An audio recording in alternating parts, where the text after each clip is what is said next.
turned on the TV. What a sorry sight.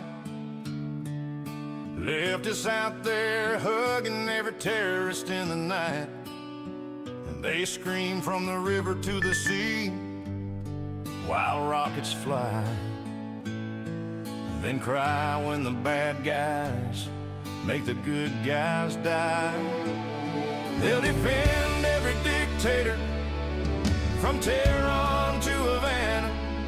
Long as he hates America, he's their kind of man. Oh, it ain't right and left no more, it's right and wrong.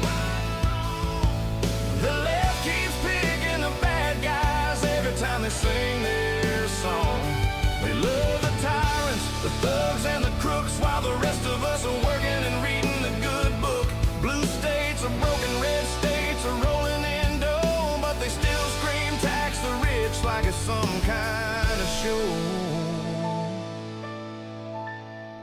They march with blow-up rats in rainbow capes, blue-haired Karens and beta males in their safe space parade. They glue themselves to the road for the climate today. Tomorrow they're blocking traffic for some new Marxist play. They'll cancel your job if you don't use the right word, but defend every groomer and pedophile they've ever heard. It ain't right and left no more, it's right and wrong. The left keeps backing the bad guys, singing the same old song. They cheer for the terrorists, the socialists, the crooks, while their cities burn down and they rewrite all the books. Blue states tax you till you're broke, red states let you keep your pay, but they still scream, eat the red, every single day. California's bankrupt, New York City's a mess, Chicago's on fire and they blame it on right-wing stress.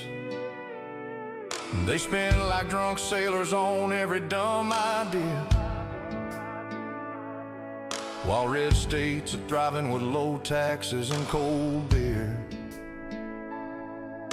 They print more money than a counterfeit ring, then wonder why inflation's got the middle class on the brink. They say they're for the people, but they hate the working man. They love every tyrant with a 5-year plan. From Hamas to Maduro, from Beijing to Tehran. If he hates America, he's their kind of man. It ain't right and left no more, it's right and wrong. The left keeps choosing evil every time they play that song. They'll back the bad guys, the thugs and the crooks, while the rest of us are praying and reading the good book. Blue states are dying, red states are doing just fine, but they'll keep on spending till they run out of other people's dimes. Yeah, it ain't about left and right anymore, it's about right and dead wrong. Pass the beer, boys.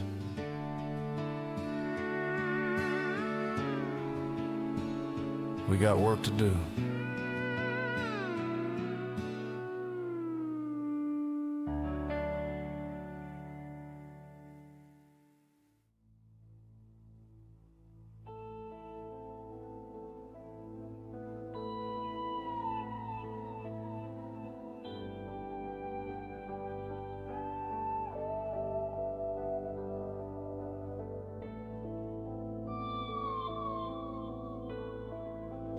We're here. We are live from Starship Studios in Southwest Florida. My name is Ian, and this is the Sights and Sounds of Earth. I'm here with my favorite little kitty and my co-host, Mama Bleep. and we are watching some pretty bad weather right now. Going through Mount Vernon, and we're going to be keeping an eye on that. We're in Ohio. We're going to. I'm going to bring up some scanners. I've already got loaded for this warning right here. We've got a lot going on tonight. It's going to be a lot going on in the show tonight. We're going to be talking about the No Kings protest coming up this weekend in more depth tonight. We're also going to be continuing to follow this storm. And there we go. There's that woman. Every night on my show, there she is. Let me get her off the screen. Goodbye, lady. I don't know who the hell you are. Doing some kind of map show or something. I don't know. All right, so I got the split screen up. You can see the relative... you can see the reflected, which is the amount of rain that's on the left. On the right, you got the radial velocity, which gives you the direction and speed of the rain. And you can see there is a big fold there, and also a J-hook. We had a really good hook there for a minute, and it kind of is going away now. Still a hook there, and we probably have some kind of tornado here. So I do have scanners up. I also have Skywarn out of that area too. Richland County Skywarn net is active. That's on ham radio. That's Richmond County right there. MRB to WXADCLE. Good.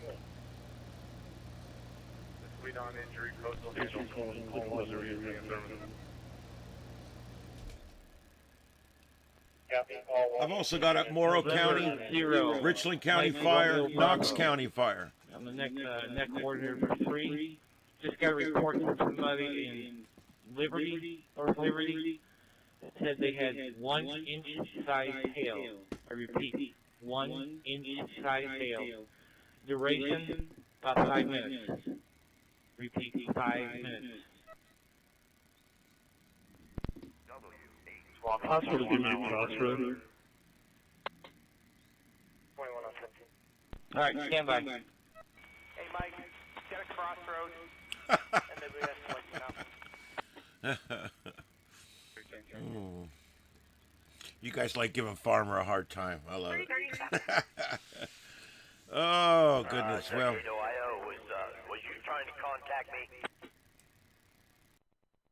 Yeah, do you happen to have a crossroad, like a main crossroad or something like that?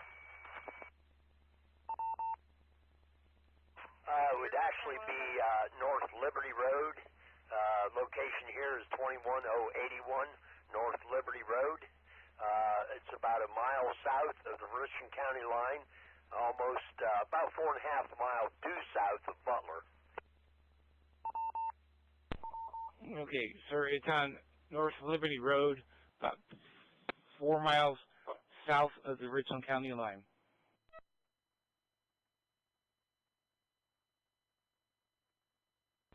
For your information, North Liberty Road, hail has south ceased.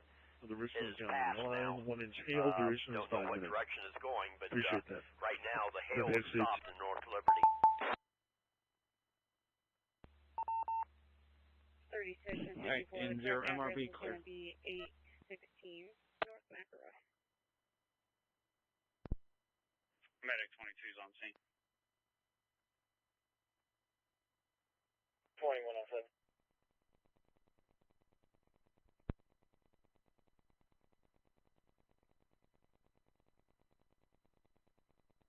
We're 3.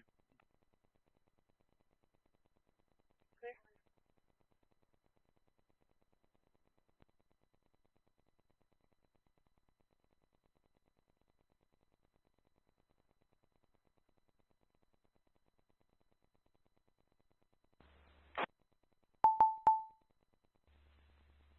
Reported. Thanks, Mike.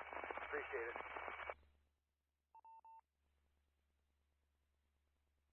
I wanted to tell you guys I've been doing some research on the Trump and all, and I really want, as a spoof, I want to actually make real Trumpanol bottles that have like candy or something in them.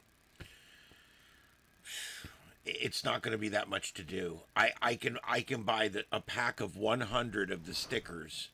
Actually, I'll probably buy 500 of the sticker because it's only like $40 more to get 500 of them. I'll probably get a bunch of the stickers that go on the bottle. You know, like a big sticker to go on the bottle. I can get the bottles. I can get them 100. God, I wish that damn camera would stop doing that.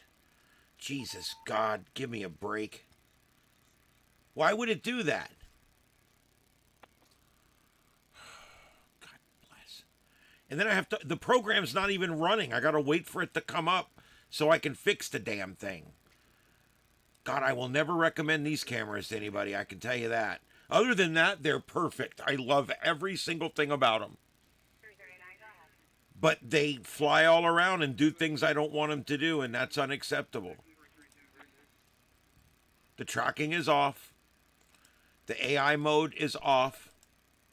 And we're in preset mode, and I'm locking it on preset 1. That should fix it for tonight, hopefully. All right. Yep, there's something else just got issued. Let's see what we got here. There's just three parts of this they're worried about. Over here, near Sydney, we got a severe thunderstorm warning. And then over here, and then this one here, they've shortened the size of this one up. I don't know if they're going to keep this tornado warning. They just shortened it up. Mount Vernon's no longer tornado warned at this point. And this is going to come in. If there's a tornado, it's probably right where you see that little purple arrow. That's what that means. And it's probably right in there. I see 2 different areas of rotation now. I think they're going to reissue on this. You know, they're watching it right now. I know what they're doing. They're like, well, God bless. You know, it looks like it's getting worse again. Maybe it's picking up again. And they're going to have to make it. They're going to have to make a decision. Let's get a second opinion. This is a different radar from further away. You can still see the couplet. You can still see the couplet in the radar, even though it's on a bad angle. Let's see. Do we have? I got a radar behind it too. Here's the shot from the back end. Can't really tell much from this one, and the radar's kind of far away. And then we were using this one. Oh, stop that. This one is the closest radar. And of course, this is the one we've been watching here. Look at that. I mean, we've got 2 couplets. It looks like 2 couplets to me. It came down a little bit in that last frame. But by 160 West Land, and assist for repeating break. We'll break in between time in case I need to pop that repeater into another mode. They made contact with Linda Talbot. They pulled somebody over driving her vehicle. They really don't want to have to. Mama, what are you saying into the mic? Number she needs to call is in the call. She's at 168 West Land. We don't have the public service for. Yeah, okay, you've dropped that tone 7 times now. Say something. Only 786. Break. Richmond County 911 to all listening stations. Be advised the tornado warning for southeastern Richmond County is canceled. 911 clear 21.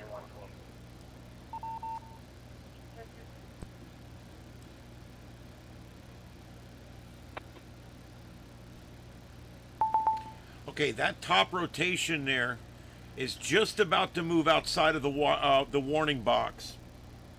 So they're going to have to get off their ass and issue another tornado warning here, I think. Richmond County tornado warning that was in effect for your area has been canceled.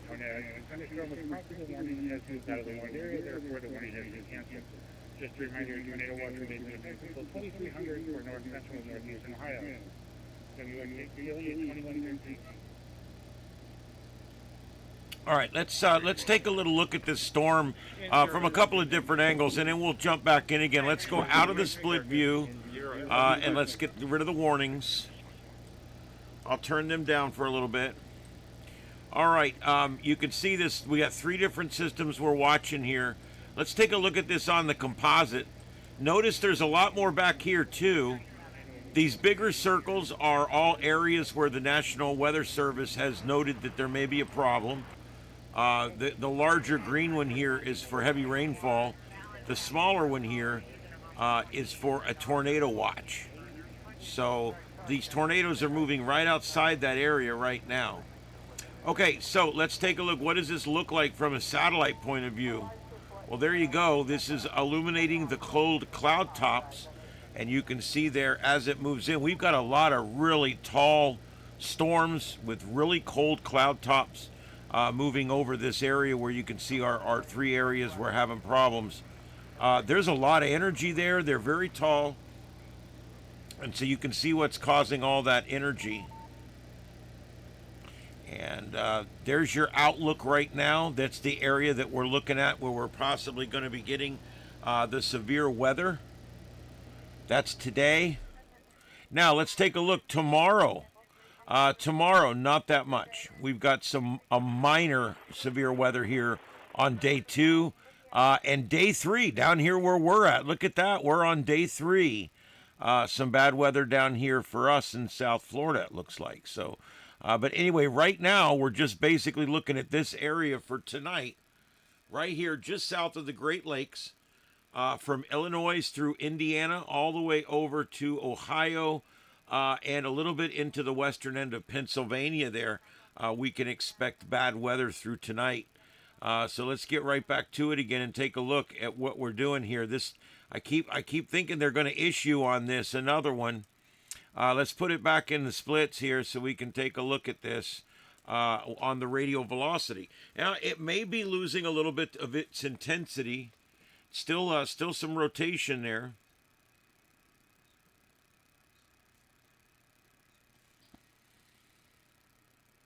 Oh, hey, SRP, thank you for joining the official crew. Welcome aboard. Pick up your uniforms at the quartermaster. There you go. I appreciate it very much. In about 30 days, we're going to have our first Zoom meeting. And I'm literally going to just have an open Zoom meeting for anyone that's a member. I'm going to send you all a Zoom link, and whoever wants to come can come in. It's going to probably be at 6 p.m. on Sunday. If that's a really bad time for a lot of people, I'll try to work with you guys because I don't really have a set time yet.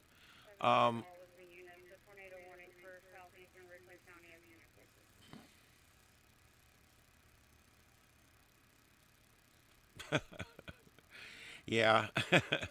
Anyway, but yeah, thank you for the membership. And your little rank pin there will go up each month or two when you get a new rank. It goes up automatically. So it's kind of cool. I hope you guys enjoy it. And if you're a member, you get to use the special emoticons that I put in. I got 6 or 7 of them, 8 of them now. I don't know. But every time I get a couple of members, they give me another emoticon. And I'm going to keep putting them in. Emojis. Is that what I'm supposed to call them now? I'm starting to sound like that old timer that says, back when I was a kid, we didn't have emoticons. We didn't need them because we were too busy walking to school in the snow, uphill both ways. 20 miles, I tell you. 20 miles all the way to the school.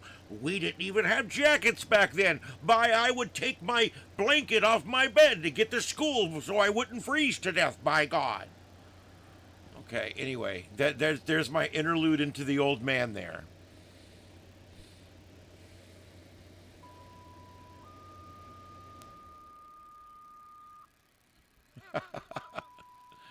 Well, thanks, SRP. I appreciate that.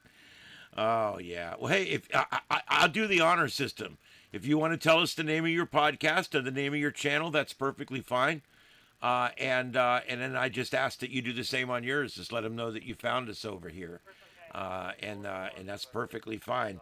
I don't compete. I cooperate. That's my saying in here. I don't compete. I cooperate. Was it 20? It was 25 miles each way. You know where I get that voice from? Dana Carvey. What my favorite of all time impressionists was Dana Carvey. I think he's the most underrated impressionist that ever lived. And He did that. He did that thing. He said, when we were children, we had nothing to do. If I had a page of newsprint to read, I was happy, and we liked it. That's where I get that from. I chose to walk to school just because I hated to get on that bus. Yeah, we've seen flurries down here a couple times in 50 years. Yeah, but they don't stick ever. Yeah, it never snows down here. Matter of fact, we go 2 or 3 years sometimes without below freezing temperatures in many of our cities. You usually have to go inland out in the rural areas to find frost and freeze. And in other years, we'll have a couple of really cold nights where it's like 29 or 30, but it's not very often. We don't get that much, you know. There you go. Yeah, I had rode the bus for so many years, I just didn't want to ride the bus anymore. So when I got in high school, I rode my bike first year in high school. And then by the second year in high school, I had a car. It was a piece of shit too, but it got me to school and back. Yep, Sears catalog, man. That's where it was at. We used to buy a lot of school clothes. It was either Moss Brothers or J.C. Penney's or Sears. And we would go every year to get my mother would literally save up money so that she could take us to get our clothing, you know, for the school year. And right now, the Moss Brothers became a Burdines, which became a Bell's. A Macy's. And the Penny's is still there. The Sears is gone. It's a dead hole now. It's the largest spot in the mall, and it's all walled off. They put a thing up there to try to fool you that there's not really a store missing. Yeah, and the decline of the shopping malls is something I've been wanting to talk about on here. I don't think I'm going to deep dive it tonight because I don't have any of the stats pulled up. But yes, I do want to say that.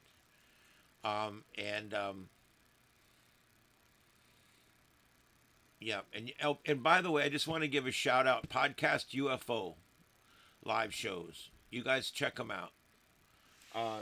One of my mods here, and I just I've been kind of over there checking things out, and it's worth checking out. So when you're done tonight, go check out that channel. Yeah, I hear a lot of malls out there are abandoned. We've got one here in Sebring that's at about 30% occupancy, maybe 30 to 40% occupancy. The food court has one place, maybe two selling food. It's pretty bad.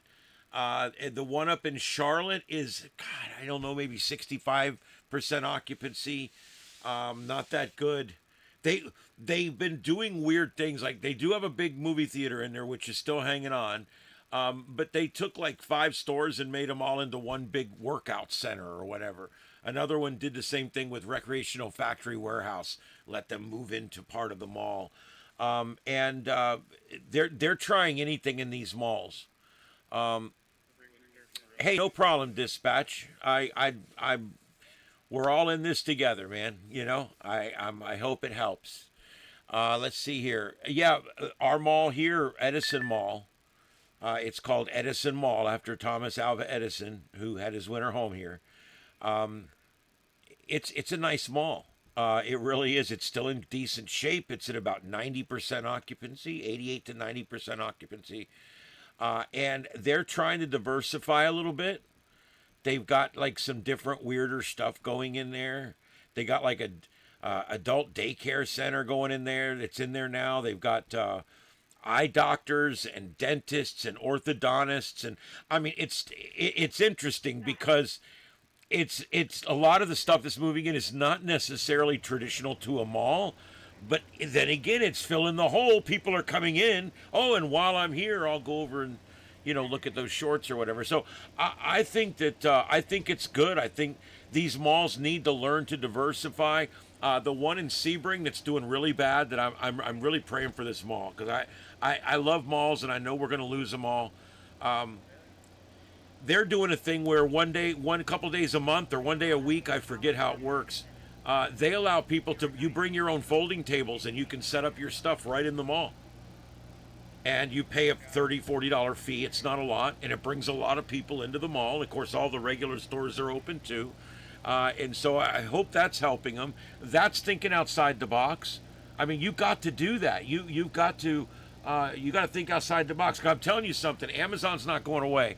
Amazon's now delivering to me overnight, where I get it between 4 and 7 in the morning.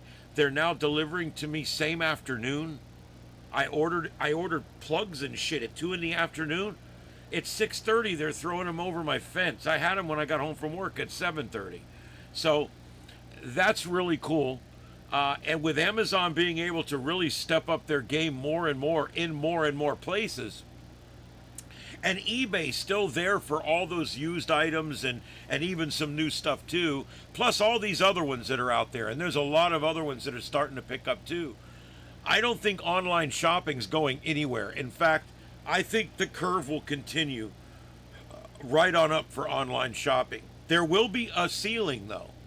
There's a certain amount of retail, mercantile shopping. There is a certain amount of it that can always be done in person. And so I think we may see that. I think we may see in the future, it's going to become more of a niche thing, where there'll be like lots of, you'll still have Walmarts, and you'll always have grocery stores and Walmarts and things like that. I think they're going to be going more to the home delivery. I've never once considered having someone pick up my groceries and bring them to me. You got to be kidding me. I've never considered having food delivered to my house either. I have a real hard time with all of that. But I also know I have a family member that he'll be making hamburgers and he'll realize he don't have any ketchup in the fridge, and he'll order a bottle of ketchup, and they'll bring him gonna be a $30 bottle of ketchup by the time it gets to the house. Yeah, it's crazy. Yeah, I remember swap meets. Outdoor movies. We used to do that stuff. And I had something else I'll say. I remember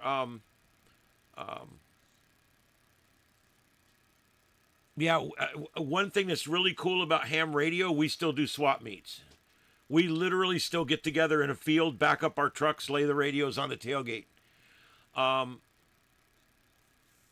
So yeah, it's kind of cool. We still do some of that. But yeah, I miss that kind of stuff. There needs to be more of that.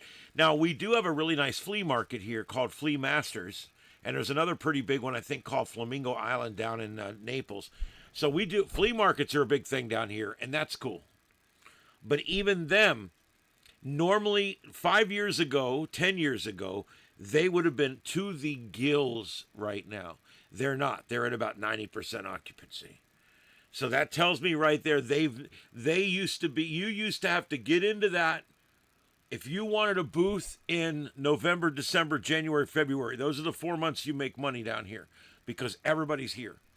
And if you want to make money at the flea market during those 4 months, you have to go in there in October and start renting because you have to get a booth before they're all taken up. And once somebody rents them all semi-permanent, there won't be any weekend ones left. And so you got to get in there and get you a semi-permanent, get moved in, leave your stuff there, and that way you've got your foothold situation for the for season. And then that's their way of getting you to pay for the everything up front, pay for go in there early when there's really not that much going on. But that's how they used to do it. Now they don't hit that ceiling anymore like they used to. You could go in there any day this year at the last minute and pop a decent booth somewhere. So they charge you out the ass that way, but still you could do it. I like the flea market. Lots of new stuff, lots of used stuff. We got a whole row that's like garage sale shit, and I like that. I even find, every now and then I find neat lighting stuff there. I also find some ham radio stuff there. I bought coax and weird stuff that you wouldn't think of. Yeah, shopping's going to change a lot. It has been changing a lot, and it will be changing a lot over the next years. Obviously, they're not building any more malls. Down here, they switched to outdoor malls, and now those aren't doing that well. So I don't like outdoor malls. I don't go to them.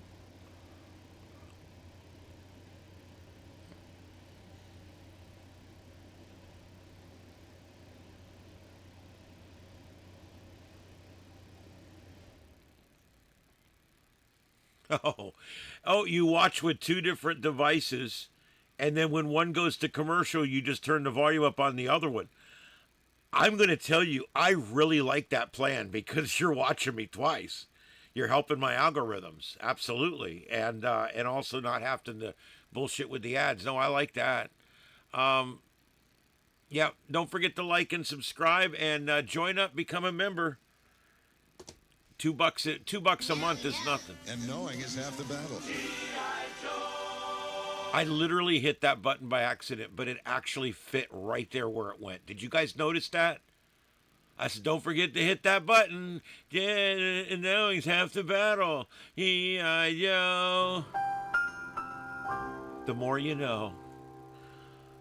All right, so where are we at? Oh, I know what I wanted to do. Let me go see if I can find it real quick. Hold on. By the way, real quick before we go to that, Zoran. I've been updating you guys every day on Zoran, right? That machine has Zoran on it, right? That is the gold machine. It's got the second feed up right now, monitoring the Middle East, going flawlessly. The next one over, yeah, that's the green computer. Reformatted, it's got Zoran on it. It is running the 7.2. You can go check that out. Also, it's streaming live. The next one, that's the purple computer. And guess what? It's got Zoran on it too. And it's currently broadcasting slow scan television, ham radios, pictures over the radio program. And you can check all that out on Starship After Dark. I have 4 feeds up. I don't have any time tomorrow because I've got 7 different things on the schedule tomorrow. I won't have time to breathe or crap tomorrow. But Saturday in the morning, I'm going to get out here early, and I'm going to try to get a lot done before I go live. On this one and this one, I have auxiliary antennas hooked, auxiliary microphones hooked up. So what I can do is if we get a really big thing Saturday, because I'm going to talk about this in just a minute, this may be a really big thing on Saturday. I mean, I'm starting to get the indications that it's going to be huge, and not in a Trump way, unfortunately. But anyway, I also think the counter-protesting is going to be crazy, which means there may be a lot to watch here. This may get crazy. Minneapolis is the whole crux of the whole thing. That's like the flagship city or whatever the hell they're calling it. It's the nexus of crime and the nexus of corruption. It might as well be the nexus of the of this stupid protest as well. Anyway, so I got 4 Linux machines. You can see them right here behind me. 1, 2, 3, 4 Linux machines. All 4 of them broadcasting a live signal right now. A live stream out on Starship After Dark. So when I sign off at night, if you guys want to help out, I'm going to give you something really cool you can do. Just put on one of these channels and leave it on, turn your monitor off and go to bed. I know it sounds crazy, but man, that sure helps the algorithms. Hi, Mama, what happened? Did you trip and fall? My goodness. You all right? She's feeling so good. She still is really full. Her lungs are full, but she's put all her weight back on, and her fur's looking good. Look at you bleeping. She's bleeping. That's why they call her Mom Bleep. And when I say they, I mean me. All right, so let me get this other thing I wanted to talk about real quick up, and then we're going to also talk about... Mama, chill for a minute, please. Mom, chill.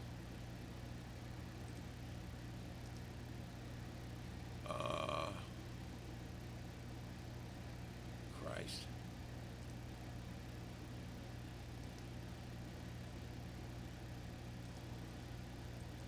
There we go. Mama, stop that. Are you crazy, woman?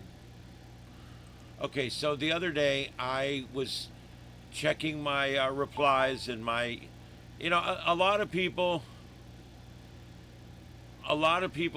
like to come in and comment, and that's great. I love the comments, but every now and then you get a troll that comes into the comments too, and I don't let that shit ride, dude. I don't. So tonight we're gonna take about a 20-minute ride into the psychosis. And rather than doing a Trump and all ad, because I know that gets old, we're not doing that. We're only doing that every 3 or 4 nights. Rather than doing a Trump and all ad tonight, I want to read you what this guy writes, because it's crazy. It's like loopy and nutty. He starts off his comment here. Let me just move this over here. It's easier for me to see it. He starts off by saying, Now, I want you to understand, first of all, this is on the Trump and all. No, this is not. This is on the, this was on one of our, this is on one of our feeds from like 3 or 4 nights ago. It was the one called Anti-American Protests, Operation Epic Fury. Anyway, he writes, how much is the Trump administration paying you bootlickers? Isn't it funny how when you're on the left, you can like shill for the left all day long? You could talk about how, everything on the left is right and everybody on the right is ignorant and everything is crazy, and you can just, isn't that amazing? But when you're on the right and you talk about how good things are on the right, or how well we're doing on the right, or how we're the good guys on the right, then they come back with immediately, you're a bootlicker for the right, you son of a bitch. And I hate that. I just absolutely hate that. So I wrote, unlike protesters on the left, no one here is getting paid anything, but you knew that. You support this. I said, you support your side. Does that make you a bootlicker of that side? I'm trying to figure you out your logic, dude. I suggest the Trump and all. He writes back, you can shove your Trump and all right back up your ass. I understand. You're brainwashed to believe that every American who did not join your pedo cult is always a leftist. Do you see that he does in this? What I want you guys to remember, everything he writes, he's doing exactly what he's accusing me of doing. You see what I mean? You're being way too broad. All you MFers are being way too broad. Really? Well, you're being way too broad too. It's just, I love how they do this. They lied to you. I'm not a leftist. I'm a Democrat. I'm not a socialist. I'm not a communist. So now how are you going to attack me? I'm in favor of constitutional rights. Really? You are? My Lord. You hate me because I defend the Constitution and my rights. It accused me of trying to, squash the Constitution. So what that tells me is this person has never actually watched my show. He tuned in, he saw the Trump and all commercial, he freaked out. Oh my God, this guy's a Donald Trump guy. I got to go to my safe space, and it was something like that. You hate me because I defend the Constitution and my rights, because a pedophile told you that we need a dictator. A pedophile told me that we need a dictator, and that everybody that doesn't want to live in this authoritarian hellscape is your political opposite. That's like a huge run-on sentence. Your entire personality was built for you by a cabal of pedophiles. Where's the pedophile thing coming from? I mean, I've had nothing to do with any pedophile ever except the 2 I arrested when I was a cop. This is kind of bizarre to me. Where's this come from? that this man has to accuse me of something like that? Is he accusing me of that? I mean, I don't understand it. Donald Trump was not on Epstein Island. He was not pictured with Epstein in the files, and he had no contact with Epstein since that day he threw him out in '94 or whatever. So the whole idea of, if that's what he's going with the whole pedophile, I don't know what he's going. I don't know what other angle is there. There's nothing in my past. There's nothing in my family or friends' past. There's nothing. So obviously just a troll. And what these leftist trolls do, okay, is they think of what's the absolute most harshest thing I can say. Okay, I'm going to call him a Nazi. I'm going to call him literally Hitler. I'm going to call him whatever. And I'm going to think of the worst thing I can possibly call. Oh, a pedo. That's a good. We'll call him a pedo. And that'll somehow make me feel better when I'm crying at night. He writes, I'm feeling okay on my side with the rest of America. You keep thinking that, buddy. I like it. You keep on behaving. You keep on believing all their lies and cheering on the killing of every dead kid your pedo cult is responsible for. So not only am I in a pedo cult, but I'm in a pedo cult that kills pedos, that kills kids. I don't know. I'm afraid to even read this because I'll get in trouble with YouTube. You voted against forever wars. Yes, but there's always exceptions. He stopped and brokered peace deals on 7 other conflicts. I mean, 7 out of 8's not bad. They should sing a song like that, because 2 out of 3 ain't bad. Anyway, whatever. Because Daddy Trump told you so. Only believe dear leader and keep following others. That never went sideways for anyone ever. Says the guy that's a complete shill for the left. You see what I mean? No matter what he does, he tells on himself. It's him. This is what the left does. This is why 2 days before they announced that Tampon Tim Walz, the birthday clown, was going to actually be the vice presidential candidate under Kamala, I've never had a deep thought in my life, Harris. What ended up happening was they knew he was goofy. They knew he was going to come out with the jazz hands and all the crap.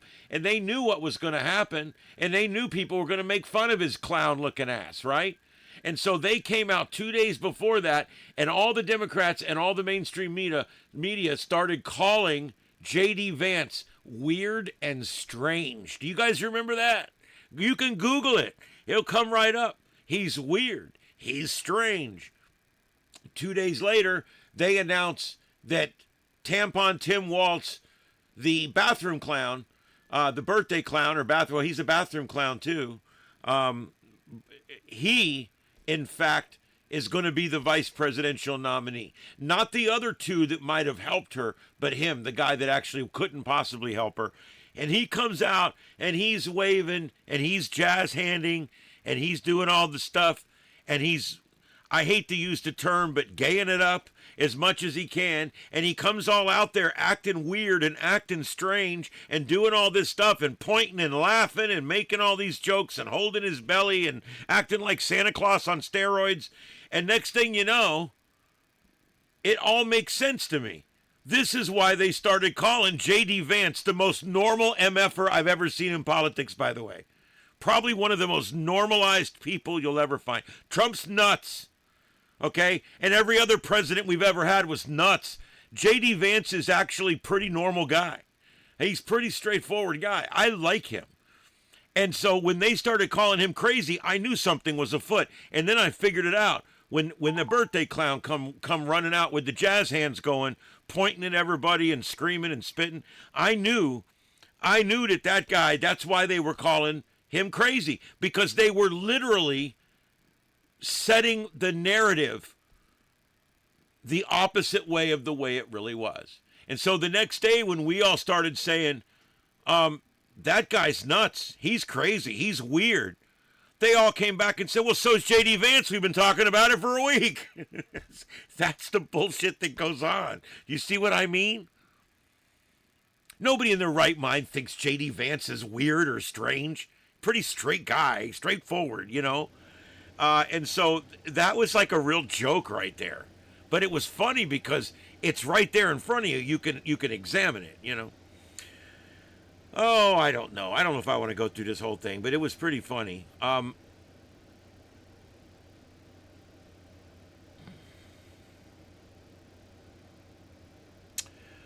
wrote him a reply, and like I said, I don't think I want to go through the whole thing. I'm just going to go through what I wrote here, or what he wrote.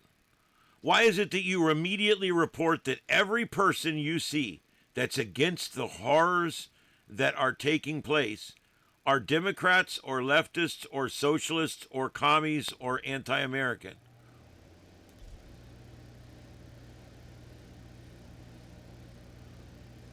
Why is it that I immediately report that? Because it's the truth. I try to report the truth as much as possible. I know that's a crazy concept for the mainstream folks, but I report the truth. Why do I always report these people as leftists and socialists and commies and anti-Americans? They're assholes too. You left that one out. I call it like it is. If you don't like it, flip the channel. Do you know how many channels there are between YouTube and what's left of cable and all of the paid streaming services and Hulu and all the other like YouTube services out there and Tubi and TiVo and free? When you start adding it up, you've got 1 billion channels you can go try. Go load it up on your gigaquad, if you know what I mean. Anyway,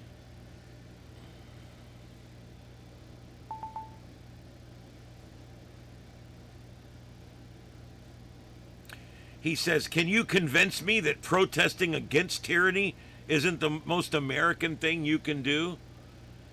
Yes. If that's what you were doing, if you were truly protesting against tyranny, then yes, I would agree with you. But that's not what you're doing. You're protesting against America. You're protesting against the very country that gives you the right to protest. You hate America. You don't like our system of government. You don't like a representative republic. You're a communist. It's a whole different concept. Then he says, you don't know any of these answers, do you? You're just repeating propaganda, aren't you? Yeah, that's it. I'm just so shallow. I'm like Kamala Harris. I'm so shallow that I just walk around all day repeating propaganda that people give me. Yeah, that's what I do.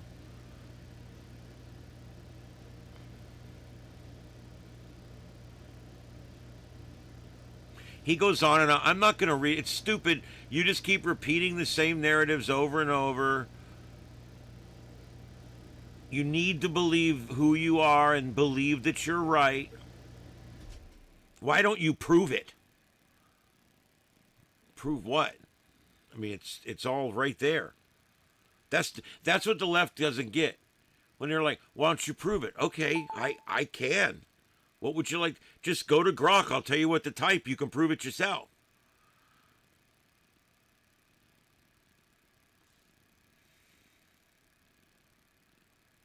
He says, this is the ignorant part. Why can't you just share your feed out and stop editorializing it with your political bias? And when I wrote back to him, I'm like, dude, I can tell you're not that bright. It's a opinion show. And one of the things, I know this is strange, but one of the things you're going to find on an opinion show is people with big opinions. I know that seems nuts, dude. I know that's like out there in like left field or something, but that's the way it works in the real world, dingbat. All right? This is a talking head show. I don't act. This is not acting. This is me sitting at my place that I built, talking about things that I want to talk about on a broadcast platform, and I'm following the rules so I can stay here. That's it. And that's just nuts. Why can't I just share my feed without sharing my opinion? Well, I do that. It's over on Starship After Dark. I got 4 feeds going on over there with no political opinion at all, unless you count the lyrics in the music on the one channel. But anyway, whatever. I swear I don't get these people sometimes. All right, let's see here. Where were we? You don't have to be a propagandist. So they're on here spewing the left-wing shit. They're on here spewing left-wing, but I shouldn't be a propagandist for the right. See, if you're on the left, it's okay for you to do anything. You can block roads, you can hurt people, you can try to run down ICE agents. You can do whatever on the left, and you're perfectly right. You're perfectly justified. Everything's perfectly good. But if you're on the right and you have an opinion at all, you're a propagandist. You're a shill for the Trump administration.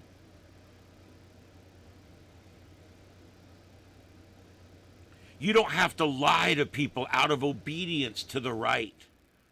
And you don't have to have Americans like me out here calling you out on your bullshit. Ooh, he called me out. He called me out. Yay. He called me out by accusing me of doing exactly what he's doing. This shit's so funny, it makes me laugh, dude. I just can't handle it. Oh, my God. Yeah, thanks for supporting the channel, guys. I appreciate it. Hit that like and the thumbs up and all that good stuff. And remember, Saturday, I will be on Saturday. I'm going to have a long-form show on Saturday. We're going to be breaking it up into 3-hour increments. So when you come in, just look for the live show. If for some reason you come in right as I'm ending or something, I'll be right back. Just watch for a new stream.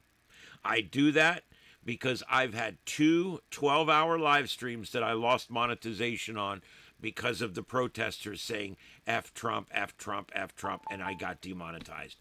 And so I'm trying not to let that happen, but also by breaking down 12-hour broadcasts into 4 or 5 smaller broadcasts, it'll minimize the damage. And that's what I'm doing now. So I haven't been demoned in weeks. I think we're doing okay. But when they start that F, once it goes bing, bing, bing, bing so many times, I get demonetized. You know, I try not to use that word, but I can't stop the people on my feeds from using it. And that's what I keep bitching about with these people is they want everybody to see their feeds. They want everybody to put them on the news and put them on YouTube. And yet the whole time they're playing copyrighted music and yelling F Trump. And and their signs all say F Trump. None of that can go on TV. Idiots. Idiots. If your signs all say F Trump on them, you can't put them on TV. I don't. I've been saying this every night. I know I'm nobody, but somebody. I mean, I don't know. Why am I upset? Right? I mean, they're idiots, right? Why am I upset? I mean, it's probably a good thing that they're not doing a good thing, right? But it aggravates the shit out of me. Oh, there's that woman again. Oh wow, there she is. There she is. Tonight she's gonna teach us something we don't need to know. All right, I'm gonna go see if I can find some more feeds. Mama, just chill out. You're going to have to just chill for a minute. Just chill it on out, woman.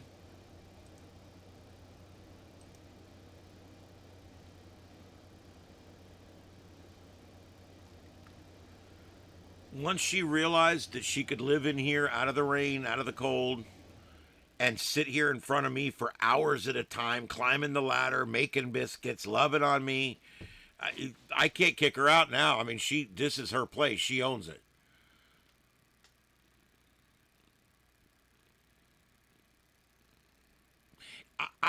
I'm interested this weekend to see what's going to happen.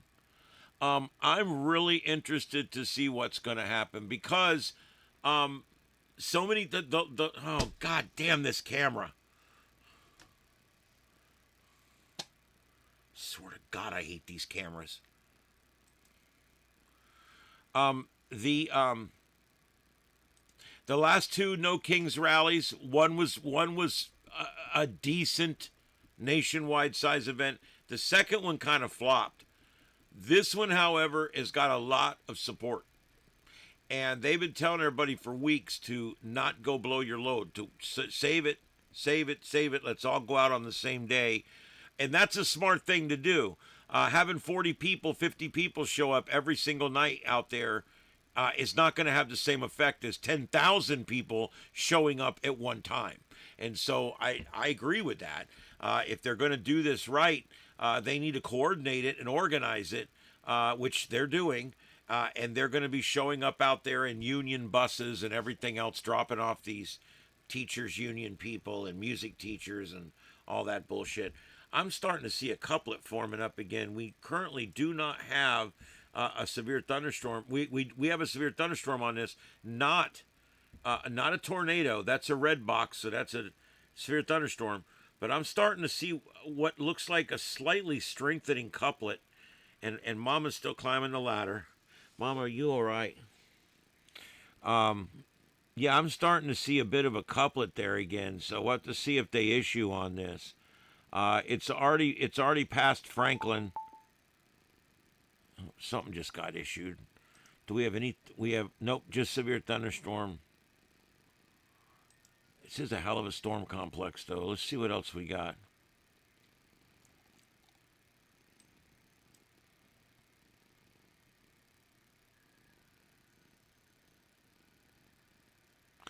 They're saying there's going to be over 1,000 rallies. And I know that we've got at least 3 and as many as 6 planned for Southwest Florida. And this is a ruby red area here. So we'll see. Normally they only get maybe 50 or 100 people. I don't expect a huge crowd. I also don't expect any unrest. Our cops down here are not too bad. And our protesters down here in the past have not been too bad. So hopefully there won't be anything. A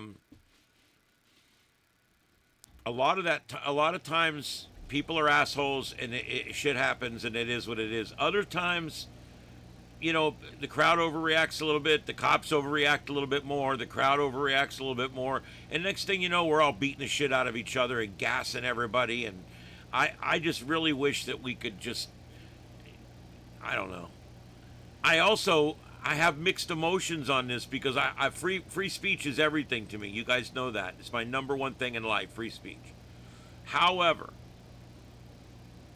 you know, at what point is it okay to block the road for days? Is it okay to endanger traffic? I don't mean to start sounding like the government. See, I'm not on either side when it comes to that. I'm on the side of truth and normalcy, but I don't think the government's handled this as well as they could have.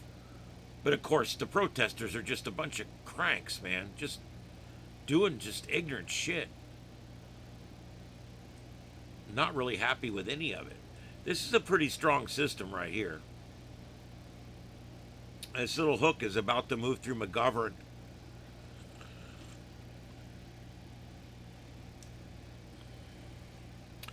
They're right above Washington. What state are we in here? Pittsburgh, Pennsylvania.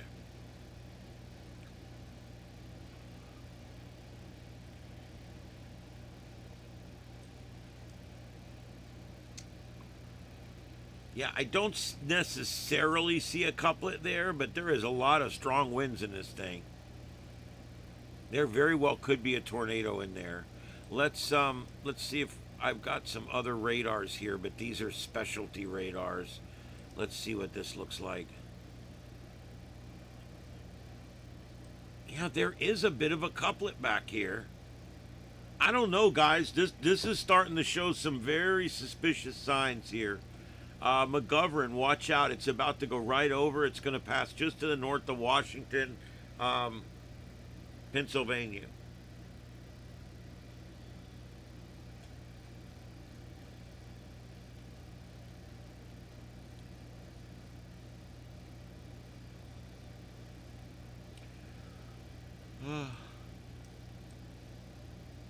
Wish I had a camera right there, but I don't. These are not cameras. These are just people that are weather users. All right, let's go.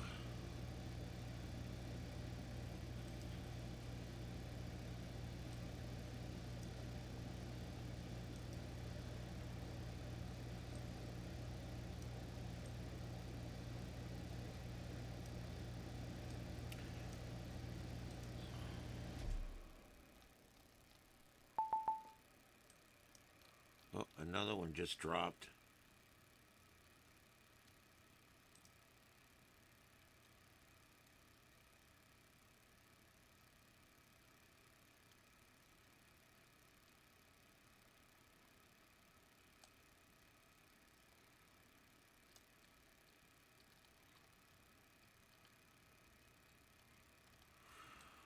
All right, let's see. The Tamiami Trail is, first of all, that Tamiami Trail is slang for what it actually is, which is the Tampa-Miami Trail. And it used to run from Tampa, Florida. It would come down from around Tampa Bay through Bradenton and down through Sarasota. And then down through Charlotte County, through Port Charlotte, Punta Gorda, and then down through Lee, right through Fort Myers, North Fort Myers. There used to be a ferry over the river here. Obviously, we're doing a lot better than that now. And then you could take the Tamiami Trail all the way down to Naples, and then it turned left and it went right through the swamp. And that's now today called the East Trail, but that's still part of the Tamiami Trail. And so anywhere between Tampa proper and Miami proper on US 41 is referred to as the Tamiami Trail. And areas like if there's a bypass, like our new 41 here, as we call it, or our it's called Cleveland Avenue. It's called something totally different. The Tamiami Trail follows the original trail down Old 41, down Old 41 Road in Bonita. And all the way down. So it's kind of neat. It's a piece of Americana. The Tamiami Trail. It used to be a wagon trail from Tampa to Miami. It was about the only way to get there. I know a lot about this area. Okay, I'm no sage, but I know a lot about this area. I grew up here. I was born here.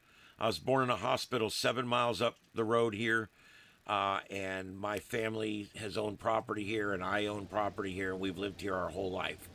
So this is it. This is where I'm at. So I know a lot about Southwest Florida. I know a lot about Florida, but I know a little bit about North Georgia, but you take me out of those areas, and I don't know anything.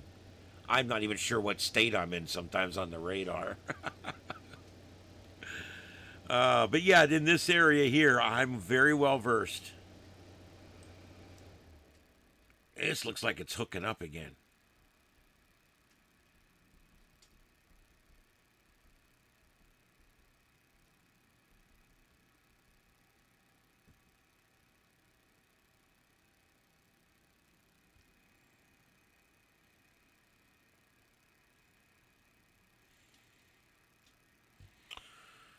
All right, let's see here. That sure does look like it wants to hook there, and boy, it got real bad right over right over Washington there. That's not the big Washington. That's Washington, Pennsylvania. Kind of complicated, but yeah.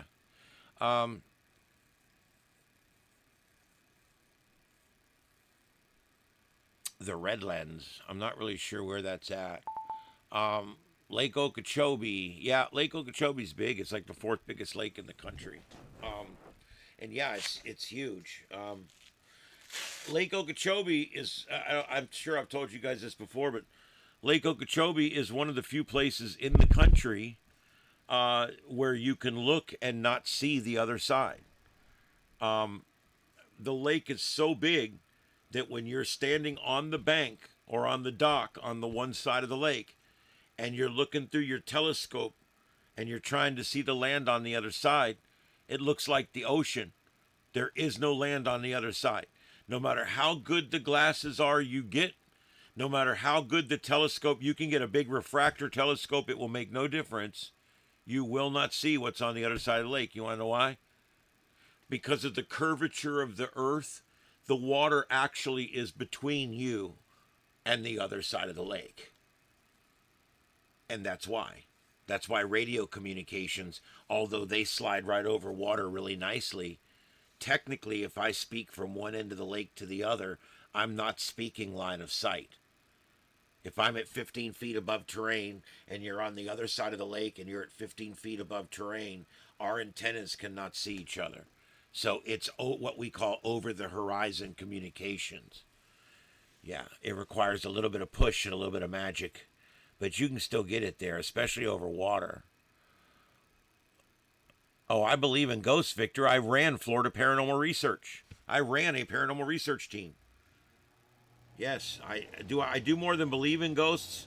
I tried to prove their existence, and I proved it to myself. It's unfortunate that I couldn't come up with more than that, but you know what I was working with? My team and I, we really got into frequency, light frequency, sound frequency, energy frequency, alternating frequency, alternating current. We got into all that stuff. We were even working with Jacob's ladders. We were working with static fields and static pads. We were working with all kinds of different colored lights. And I mean, I can't tell you that all the different research we were doing, trying to figure out what would create an environment where we could get some kind of meaningful contact, some kind of repeatable phenomenon. And I had some success. We had a thing that was called digital dowsing, which would actually take atmospheric readings and turn them into a 400-word spoken language. And after a while, it would just start talking, and it eventually kind of start making sense. I'm sitting in there with that machine one night, room 240, room 240, I think it is, at the Clewiston Inn. And I bring in the lady and the chief photographer, and this thing starts saying, news chief, news chief. And later on, we even got it to repeat it again on the actual while he had the camera on. But it kept saying that he was the chief photographer at the news station. So it was kind of one of those things where I believe that it was trying to let us know, I know you're here. You know, it's cool. I'm here. So that was kind of neat. So yeah, I do. I believe in it, and I do. I believe that there's going to be eventually science will find a way.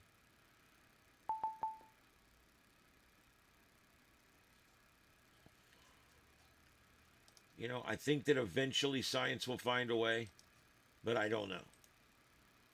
You never know. There's some things I think maybe we aren't supposed to be able to find out. Because, see, I used to get in arguments with people. I'm not convinced it's your dead grandmother. And that's where a lot of people are like, well, who else would it be? Well, it could be any intelligence. Another dimension, from another time, from another place. I mean, if you think about all the different things it could be.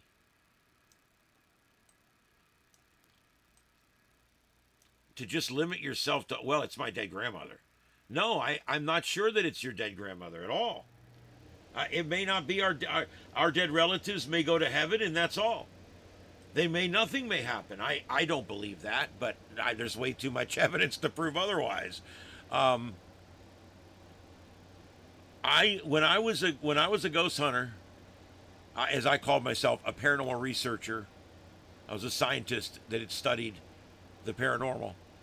And when I did it, I was very meticulous. I was methodical. I was specific because I wanted to prove it to myself and to everybody else through a repeatable scientific phenomenon.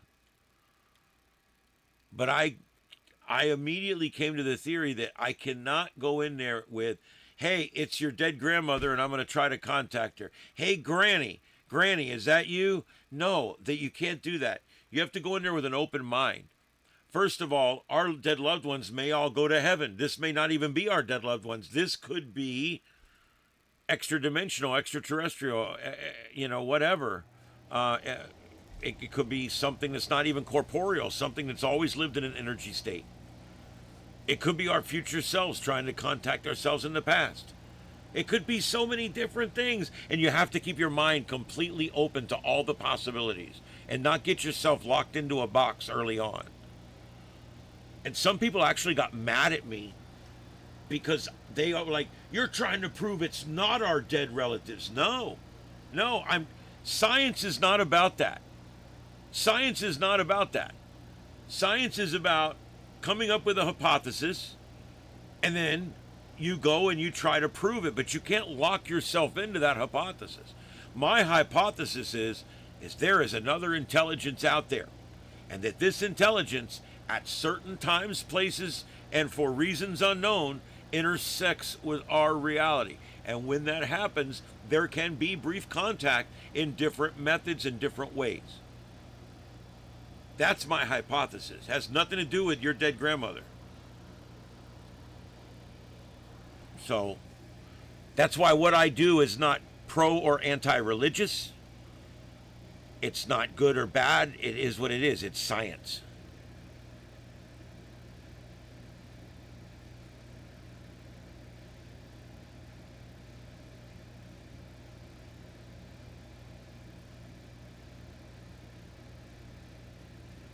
What do I believe today? I believe that we are surrounded by intelligences that we don't understand. I can't prove there's life after death, but I've seen enough to convince myself that there is. And I do believe that when we pass on, that there is a piece of our consciousness that either revisits or remains behind. And that's what gives us that residual energy that we sometimes can contact. But I also believe that there's unexplainable intelligences in the universe that we just don't understand at all. And you can call them demonic, you can call them whatever you want. I like to think maybe they're angels.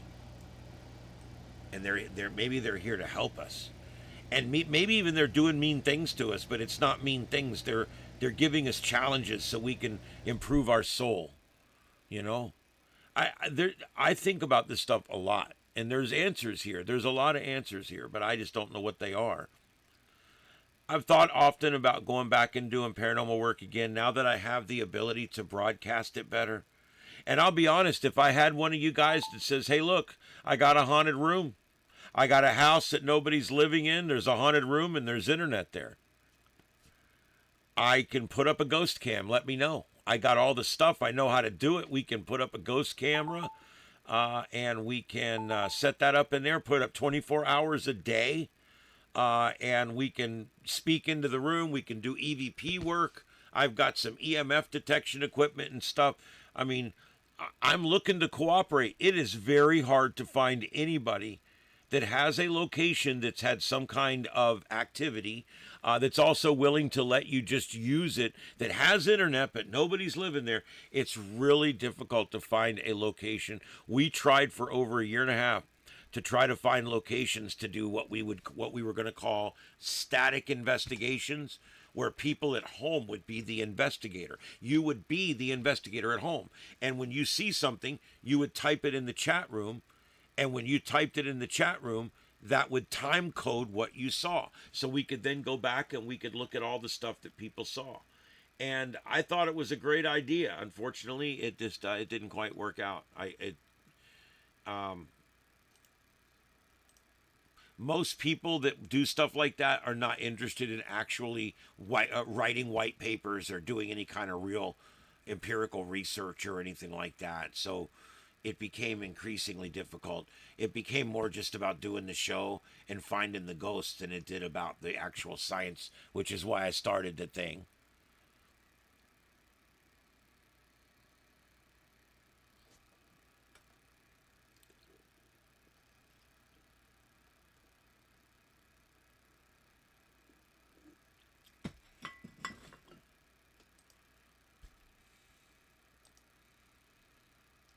Man, we have lost everything tonight. All the storm chasers went to bed, and that's because the tornado warnings have all subsided. So we have now lost our last storm chaser off of the board. I do have, now that the storms have quieted down some, I do have the Middle East here up and kind of check on that. It's the wee hours here, about 4 in the morning, 4 or 5 in the morning there in Tel Aviv, almost 6 in the morning in Tehran, which, as you know, Iran is on the half hour. Don't forget that. When you look at that and say 5:45, that doesn't make any sense. They're on the half hour. I know, it's weird. Maybe we'll fix that while we're there.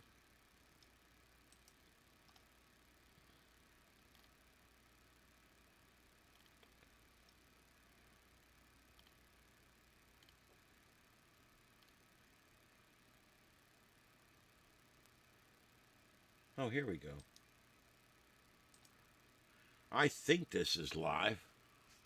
It's out at the ice facility.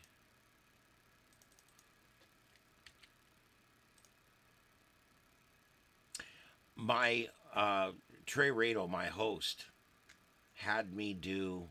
You're not going to believe this. He had me do the Trump and all commercial on the radio. Yeah, I know, it was kind of crazy. And it's going to air tomorrow during the 6:30 hour. I know you're wondering why you already did it and it's not going to air till tomorrow. Yes, it's an evergreen segment. We do those from time to time. It's not dated. You can play it whenever, and we're going to be playing it tomorrow. But yeah, it's really cool. It was neat because I really got to talk quite a bit about the Trump and all. We really do want to help people at the Trump and all store.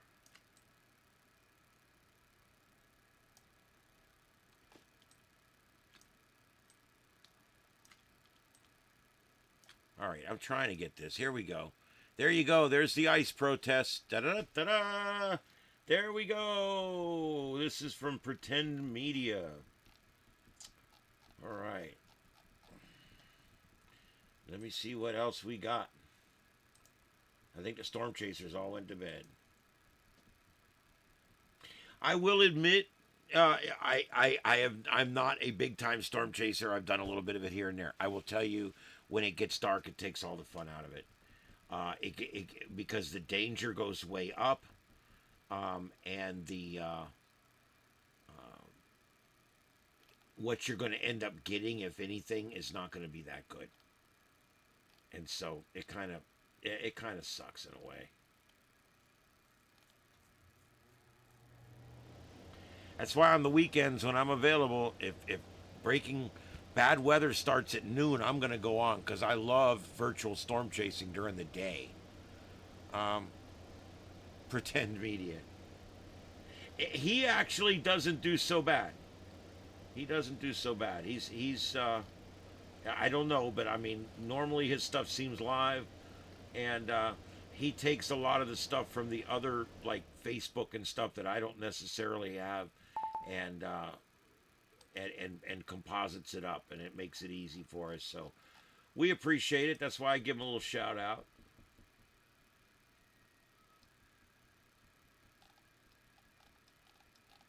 Again, I cooperate. I don't compete. I find it to be much better.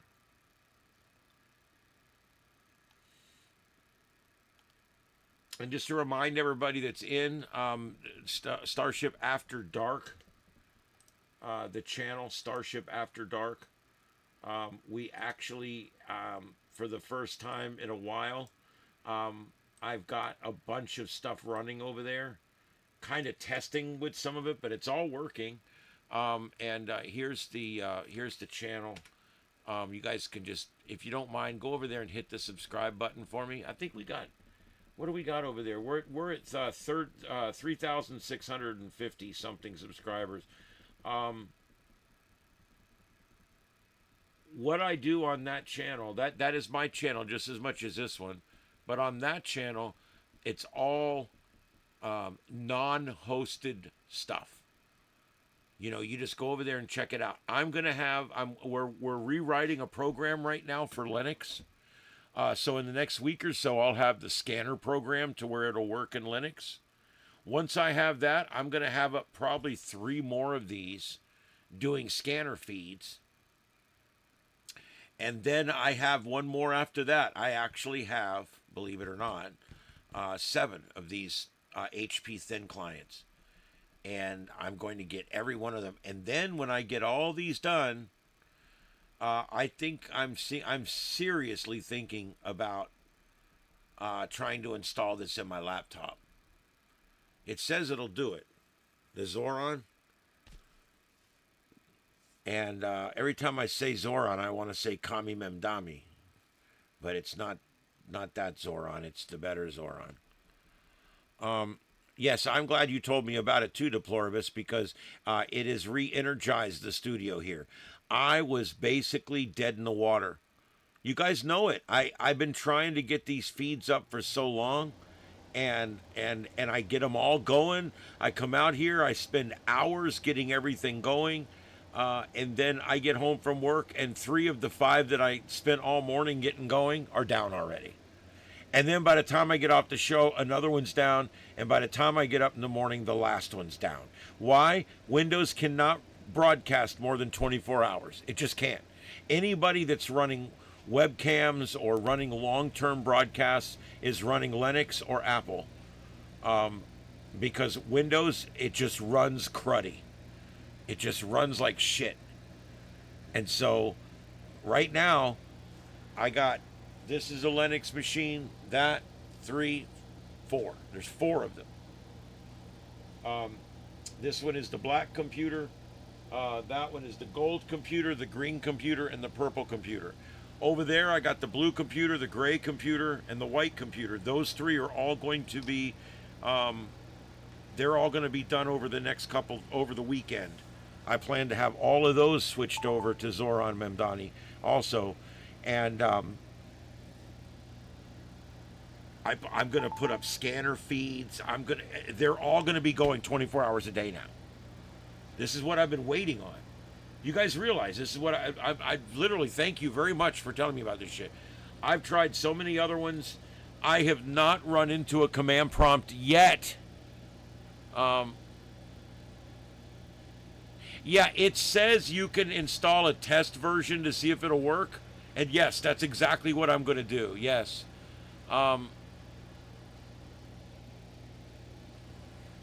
Yeah, I mean, I think it might be pronounced Zoran and not Zoran, but it's probably Zoran if I had to look at it. But anyway, I like it.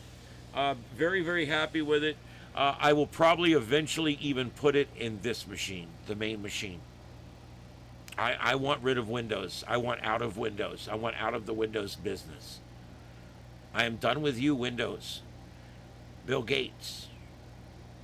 He's going to look funny walking around with his computer sticking out of his ass. I can't stand Windows machines anymore. And this Windows 11 was the icing on the cake. See, after they came out with 8 and it was such a flop, I wanted so bad to find an alternative, but back then, Linux was all command prompts back then. And so I just had to buck up and stay with Windows 7 for the longest time. And now I'm repeating the cycle again. 11's come out, but now I plan on staying with 10 for the longest time. So now not only am I staying with an operating system that's sluggish and slow and runs dirty and runs like a mess, but it's getting worse every day. And it's not getting any better. If I switch this to Linux, to the Zoran, it'll run twice as fast. Can you imagine this Ryzen 9 with the gaming board and the big, huge video card and 64 gigs of RAM? Can you imagine this thing running straight Zoran and that's it? I mean, my system resources would be off the chain. I'm not sure. I'm not big into the James Bond movies. Yes, I saw that. This was developed in Ireland. I'm very happy with it. You have the blue and the gray. There you go. I also have a cat named Blue and another cat I call Gray. I call Ed Gray. That's like my nickname for him. And I got a cat named Blue. He's got big blue eyes. He's a Siamese.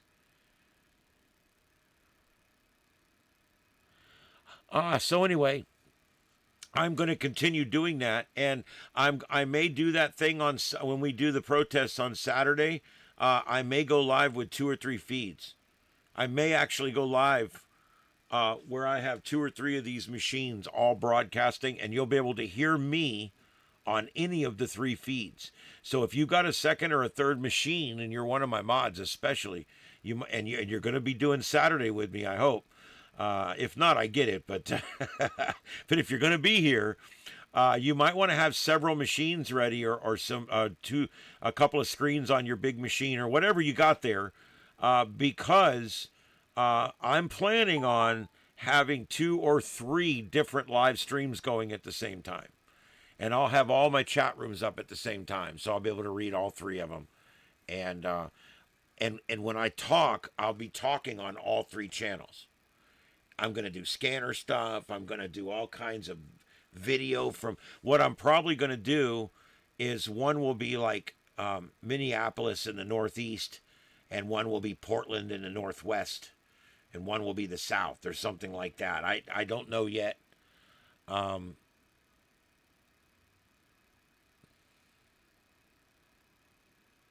probably going to go to the 9 screen instead of the, we're in the 6 screen right now. But I always put something up usually that's composited, so it seems like I have more than that. But right now there's only actually 6 video screens up. The big one, that's a different composite coming in, so that's how I can get that. So let me go back here and see what else I can find us for tonight here.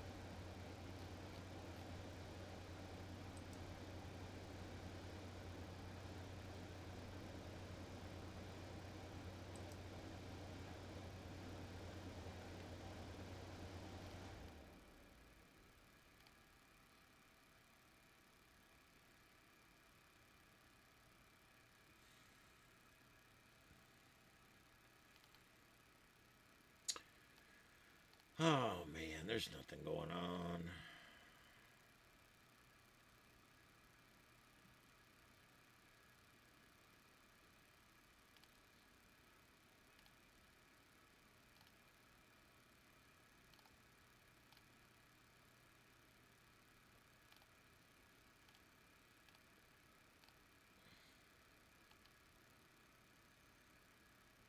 Even that volcano is still just covered in clouds. You can't see it. It's been like that for 3 days. It's supposedly erupting up there, but you really can't tell.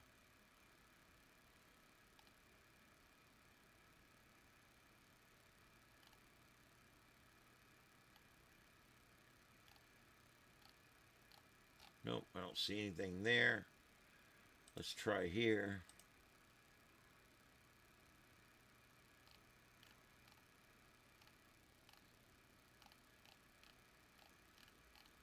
And that reminds me, if you guys find something I can live stream, let me know. I've got a couple of weird things I'm going to do too. One of the things, and once I get all these going and things are going well, I'm going to start buying those $100 computers again and start making even more of these. I'm just putting 1 screen on each one. Even though it's easier with 2, I don't have room for 2 screens on each one. But I want to get some more of these. I had up the train, the Northeast train tracker. It was actually a live train tracker, and you could hear live scanner feeds from like 20 different train companies. It was pretty cool. So I got that. I could put that back up. I also do like Florida Ham Radio. It actually does the SARnet, the NI4CE, and about 15 different local repeaters from around the state. And it does it all on that delayed skip repeat thing, so you don't miss anything.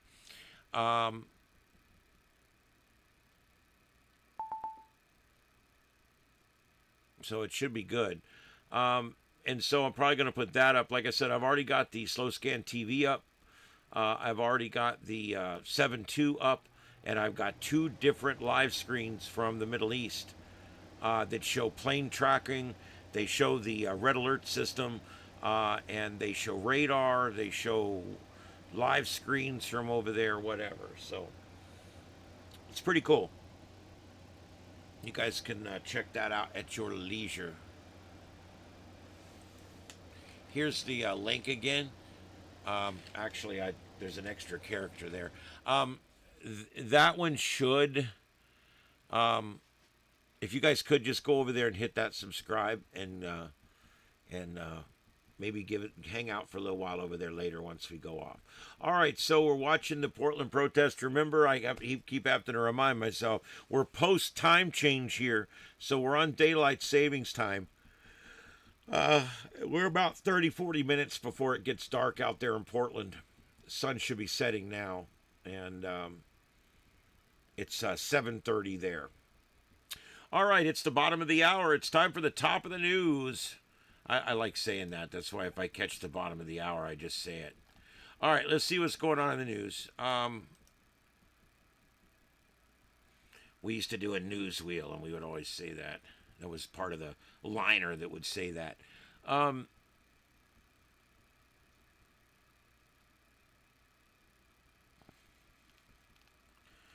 think the problem we're having with Iran right now is there's 3 or 4 different factions that think they're in charge, and and we're working through that. The White House is working with one faction while another faction keeps putting out that they're not working with us and that they're going to kill all the infidels.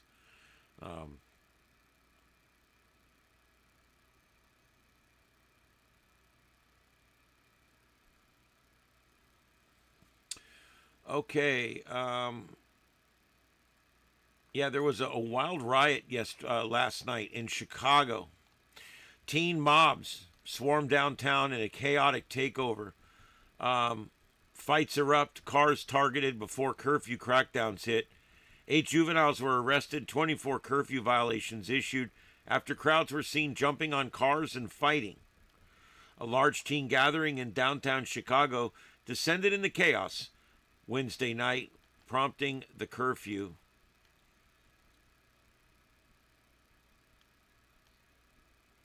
The conditions escalated quickly before officials intervened. The situation was out of control before a curfew enforcement order was issued around 10 p.m. He said the crowd began to thin out. We were on last night till 20 after 10, and I never knew about this.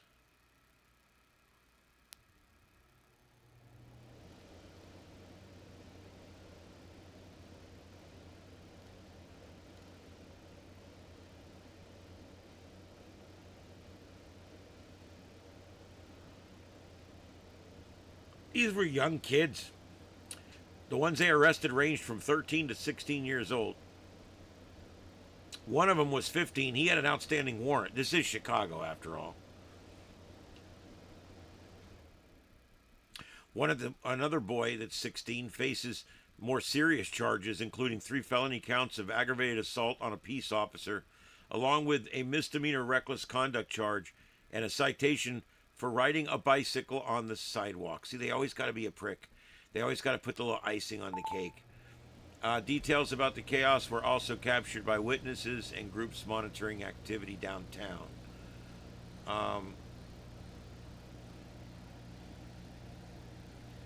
They said one teen in one fight was beaten until he was unconscious. The group also reported that bear mace was used at some point and several minors were detained. Social media posts and police scanner traffic added to the sense of disorder, with unverified reports of multiple assaults, fights inside of nearby subway stations, and a convenience store that was completely looted. One post also claimed the street vendor was threatened with a knife. Authorities have not confirmed some of those accounts. The scene was also described as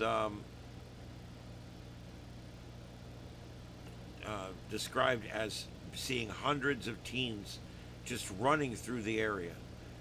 They saw 200 or 300 kids running back and forth, jumping on cars, fighting, and taunting police. Peters told the outlet. He said he and his team also helped a boy who had been beaten unconscious and called for medical assistance. Peters added that similar incidents have been happening more frequently in recent months, particularly downtown. This is the left, man. They love disorder. City leaders are already debating changes to Chicago's curfew ordinance in response to repeated large teen gatherings. See, and that's typical leftist government. Well, we just need more laws. We need to put more of them in jail. No, that's right. We're not wanting to put them in jail, are we? Oh, God, I keep screwing that up. And that's literally what's happening, guys, is the left is fighting with the left because half of the left is such a bleeding heart liberal, they don't even think people should ever go to jail for anything. The other half are slightly more reasonable, but not great.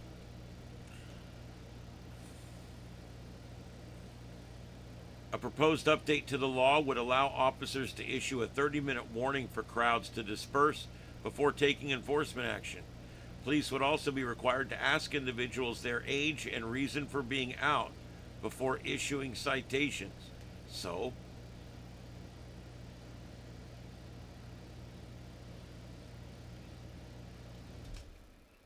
as of now, it remains unclear what prompted Wednesday night's gathering or whether new policies will be enough to prevent similar scenes in the future. Fox News Digital reached out to the mayor, but of course, they issued no comment. Because they don't answer to us, right? I mean, the government don't answer to us. They don't have to give us a comment, right?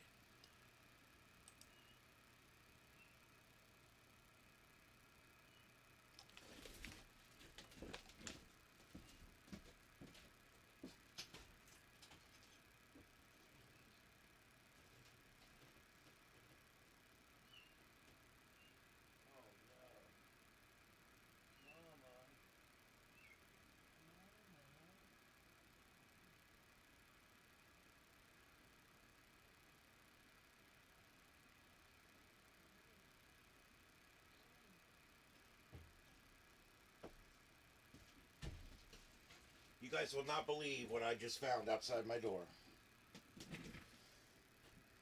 Look at this. I've got this one mama that I can't get her to get her fixed. And I guess she just had one. She only has one. She's only had 3 and she has one at a time. Hi. I need to get her fixed, but I can't catch her. I'm going to have to get a cage to catch her.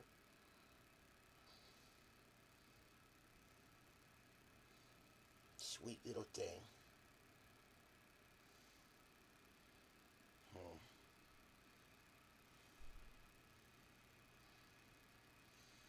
Yeah.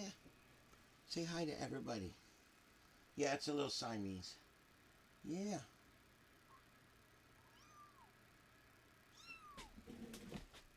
What'd you say? What was that? Well,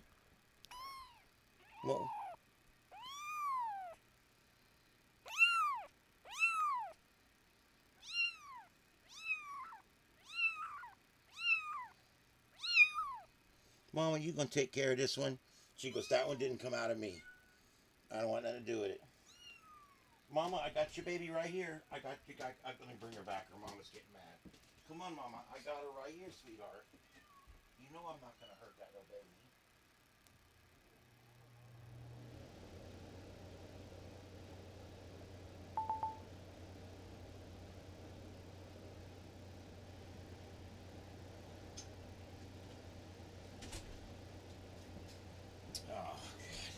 The last thing I needed this week was another little kitty to take care of, but that's all right. I'm good at it. I just get one adopted and I get another one.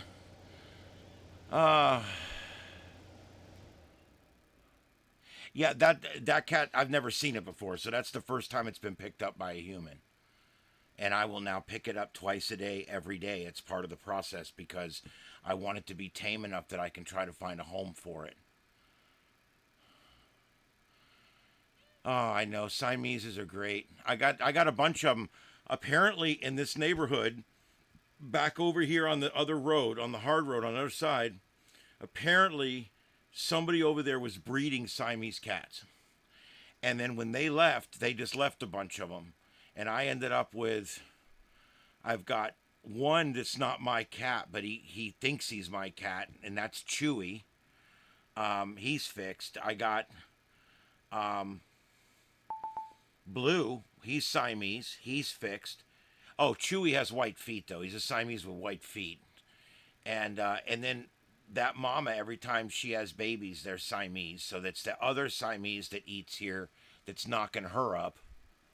I gotta go.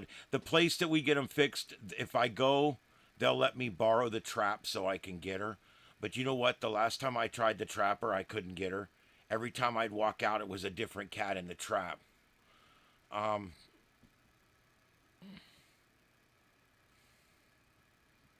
Louis Vuitton, I love it. That's a great name. Yeah. Mama, she's not mean to the little kittens, but she don't want nothing to do with them, dude. She had her batch. We got her fixed. She's post all that right now, and she don't want nothing to do with it. She's good. I just showed her that kitten, and she goes, "Oh yeah, it's a kitten. I don't care." Oh, I love little kitties.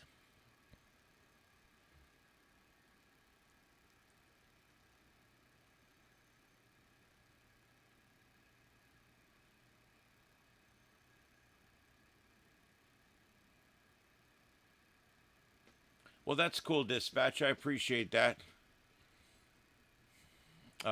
What you said there about the... all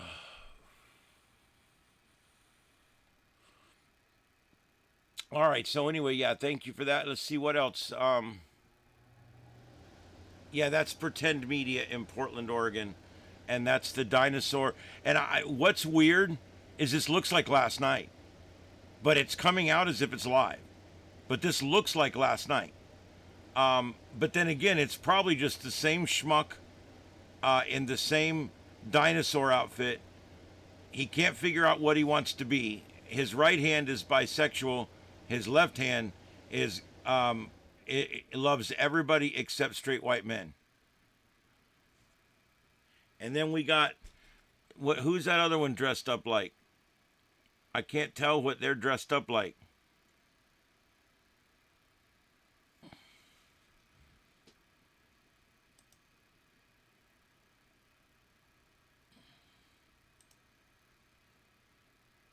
Let's see if we can get this here. I'm looking for more videos. There just isn't a lot.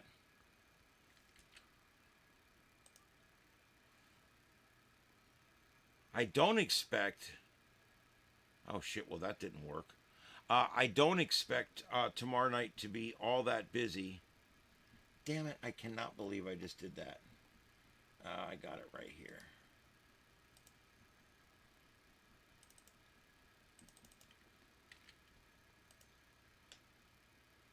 I had the wrong thing in my clipboard.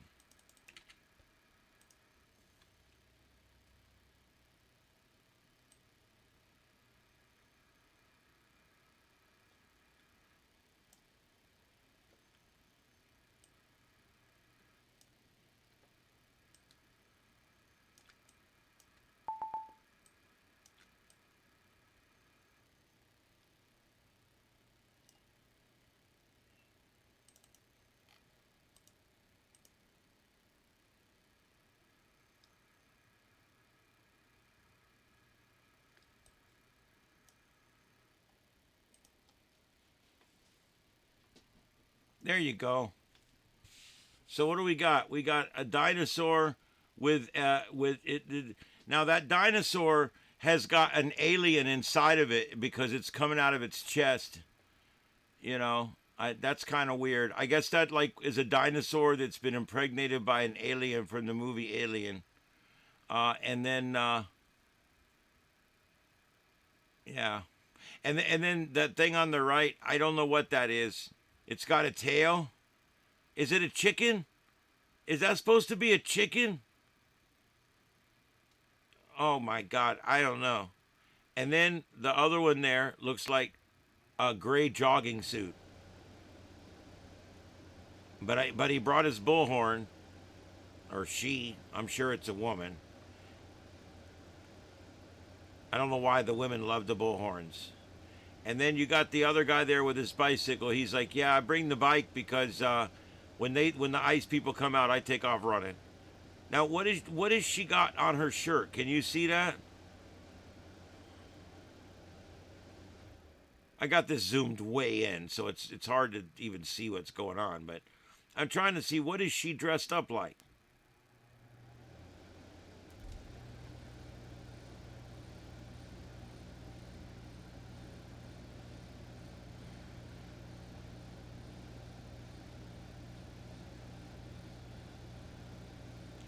Now, there's 4 people out there.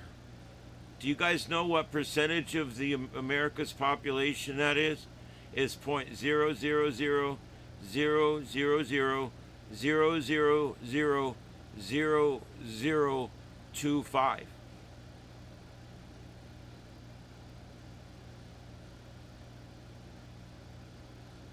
Just in case you're wondering. Oh, here we go. Oh, there we go. Oh, how clever. I got one of those things right here, too. I got one, too. Should I get mine out? I got mine right here. I'll get mine out, dumb asshole. I got mine right here. How do you turn it on? I probably got charged damn thing.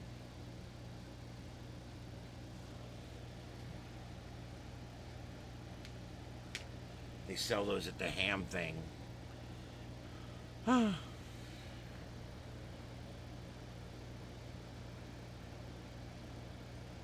So we got 1, 2, 3, 4, 5, 6, plus the guy with the camera makes 7. Is that what you guys get? 7? Karl Marx's grandson. I love it. Not this. This guy's out there every day. You'll see the same 10 people. I'm telling you guys, this is a lifestyle for these people. They don't work. They probably got some kind of endowment from their rich grandfather or something. These assholes don't work.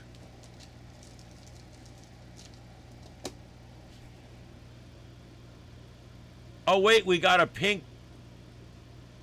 Is that a kitty cat?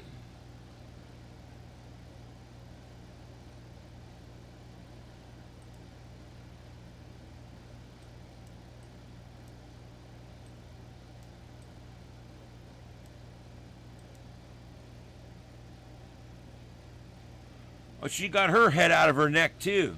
It's like they can't even commit to the costume. You notice that? They can't even commit to the costume.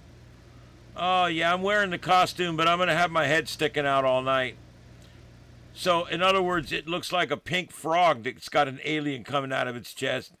Ah!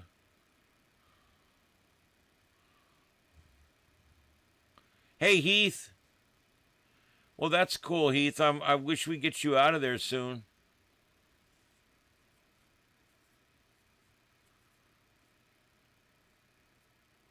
I don't care what kind of window view you got there. The view at your house is better.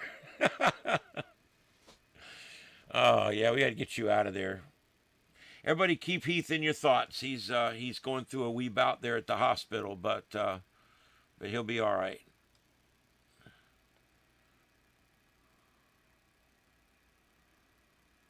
So this is it, guys. This is what it comes down to. It looks like they pressure cleaned the sidewalk because that had graffiti all over it the other day. I think they're coming out early in the morning and pressure cleaning everything so it does, just so it doesn't start looking bad. Of course, the whole building's boarded up. You can see there's no windows because it's literally, I don't know if you guys have noticed that because the resolution is not the best, but this building is boarded up all the way around. It's completely boarded up.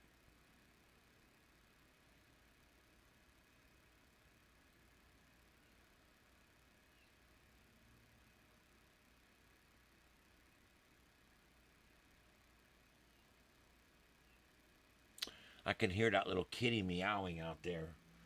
As soon as I get off the show here in about a few minutes, I'm going to go make sure it's got food and water. It's a little young. It's probably still just drinking milk, I would think. But I want to make sure I at least got clean water down for it where it can get to it.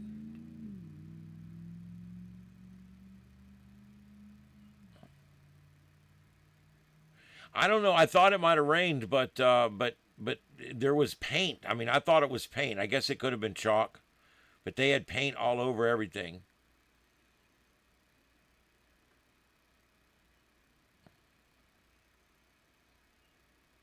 Yeah, they've tried to get in there a few times. That's why they boarded it up.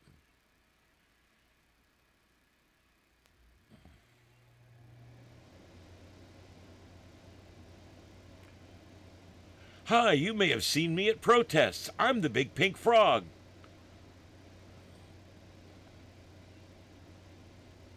Now, what is this protest even for? Now, let's take a look. Maybe we're protesting Save the Frogs. Maybe that's it. Save the Frogs. Or maybe we're protesting to let the Jurassic Park guy out of jail. It wasn't his fault. Or maybe, I don't know, I see a gay flag. Maybe this is a gay protest for gay people doing gay things. And maybe it's a bisexual protest. Bisexual protests must be fun because you can do everybody.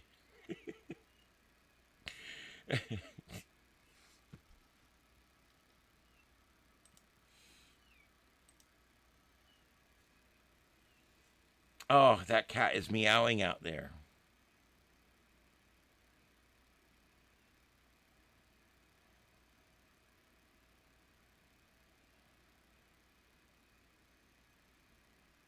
It probably could eat wet food. I probably should put some wet food down. That mama kitty's not healthy. I don't even know that she's producing milk. She's got to be, or that cat would be dead.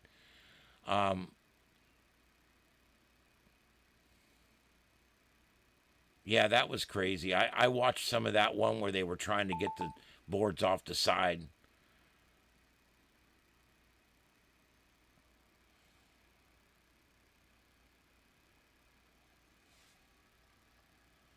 So we've got a few more arrivals here.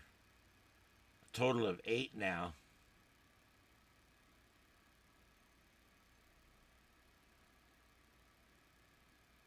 It's crazy. It just, the whole thing is nuts to me, but whatever. I don't know. It's almost like, I love when they stand around and go, so what's Trump's end game? What's he expect to accomplish? And I look him right in the eye and go, what's your end game? What do you expect to accomplish? Because I don't think either one of you got it quite figured out yet. I don't think we should do anything, anytime, anywhere, unless we already know what the end game is going to be. What does victory look like? What do we do when we attain it? I do expect, knowing Trump, I do expect this war to be over, like, quickly. Because he knows that he can't go into this midterm fighting a foreign war that he said he wasn't going to deal with. And then that's going to be a problem for him. So I don't expect that. I expect him to get in and out of this thing pretty quick.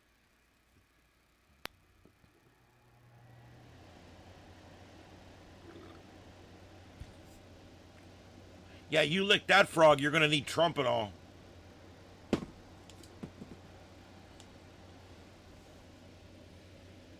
Where's all the trolls, man? Bring out the trolls. Come on, trolls. The more I ask for them, the less I get them.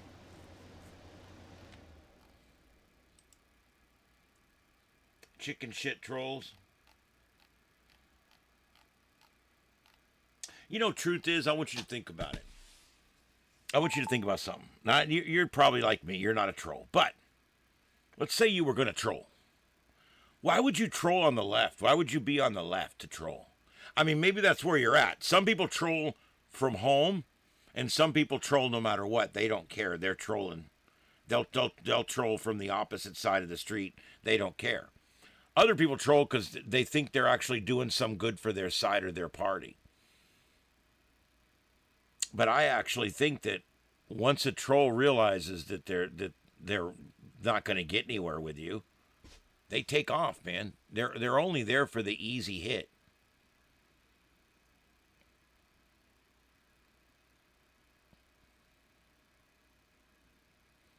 Well, they can wait Trump out for J.D. Vance, as far as I'm concerned.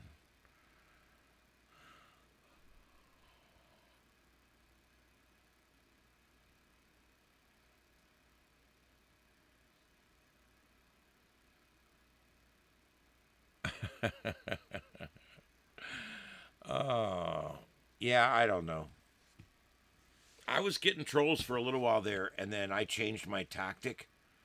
And at first, I tried to ignore them, and then after a while, I just, I would try to be nice to them. And finally, somebody's like, dude, just attack them. Just literally just tell them exactly what you think about them, their mother, their family, their whole generation. Just tell them what you think.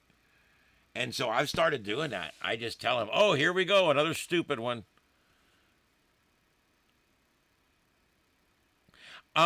Jungle, I think so. That's why I'm putting all of my mods on notice. I know if you can't be here, you can't be here, obviously. I mean, I'm not shaming anybody into being any more than you can.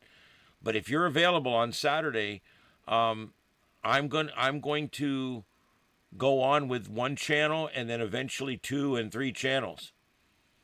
And you'll be able to hear my voice on all 3 channels. And I'll be playing natural sounds. I'll be doing all kinds of different stuff. And I'm going to cycle all of them every 3 hours. It's going to be a lot of work. It'll be the busiest day I've probably ever had. But I'm going to try it. I got everything right here where I can get to it. I got mouse, keyboard, mouse, keyboard, mouse, keyboard. So I should be able to do everything without even having to get out of my chair. I should be able to just put these things up and then just maintain the feeds and talk, give news updates. That's pretty much what I'm going to do. Every 25 minutes or so, I'm going to give a news update, and then it will just be natural sounds for a while as I update the screens.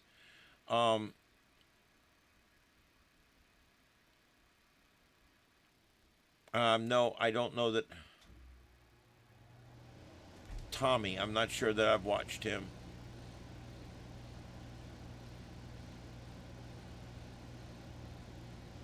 Yeah, I think Saturday's going to be crazy, guys. I really do. At first, I was thinking, oh, here we go again. The last one sucked. What's this one going to suck like? But I'm telling you, I'm seeing an energy here that I haven't seen before. I'm seeing things I haven't seen before. I talked to 2 different people in the newsroom tonight. We walk right through the main newsroom to go to get a drink or to come and go from work. And so I see different people. I see Rich Kolko, or I see Chris, or one of the anchors, Lois. And I'll walk right over and just say, hey, what's going on with this? I love to get their perspective on stuff. And I asked 2 different people tonight that are in the news. One's an anchor and one's a specialist. And I asked them both what they thought about Saturday, and they both said probably bigger than expected. So, yeah. I think it's going to be awesome. You want to know why I think it's going to be awesome? Because number one, them showing their ass seems to hurt them more than it hurts us. Number 2, I like it because when they're out there dressed up and jumping around in those suits and all that kind of stuff, I like I just said previously, I don't think that helps their case any. I really don't. But also, I think there's going to be a lot of counter-protesting. And I think the counter-protesting is going to be a lot of fun. And I don't know how many feeds. There's going to be thousands of feeds probably. And I'm just going to start going through them and putting up the best ones. And I'll probably start switching it out to where I have 2 or 3. I will have the ability to go as many feeds as I need to, except I'm only one person. If I get over 3 or 4 feeds, I won't be able to maintain them. So, yeah, it's going to be interesting. Yeah, they probably did get some money. I think there's a lot of funding this week. I think we're going to see a lot of the printed signs, a lot of the not self-made, but printed T-shirts. You're going to see large groups of people all wearing the same thing, all having the same signs. They're doing clever things now, like they're printing 4 or 5 different signs, and they're printing 15 of each. And they're printing each sign in a different color. They're doing a lot of this kind of stuff on purpose to try to make it seem like that's not what's going on, but you can still tell.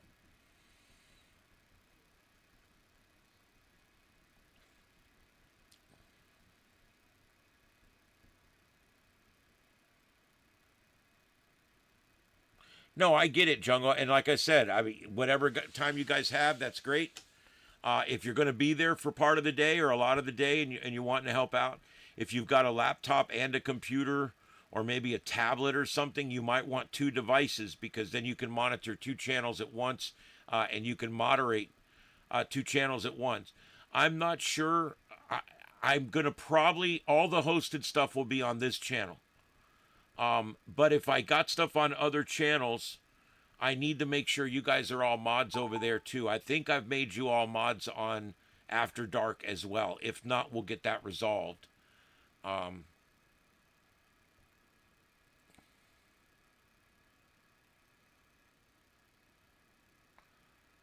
Hey Yanni, what's up?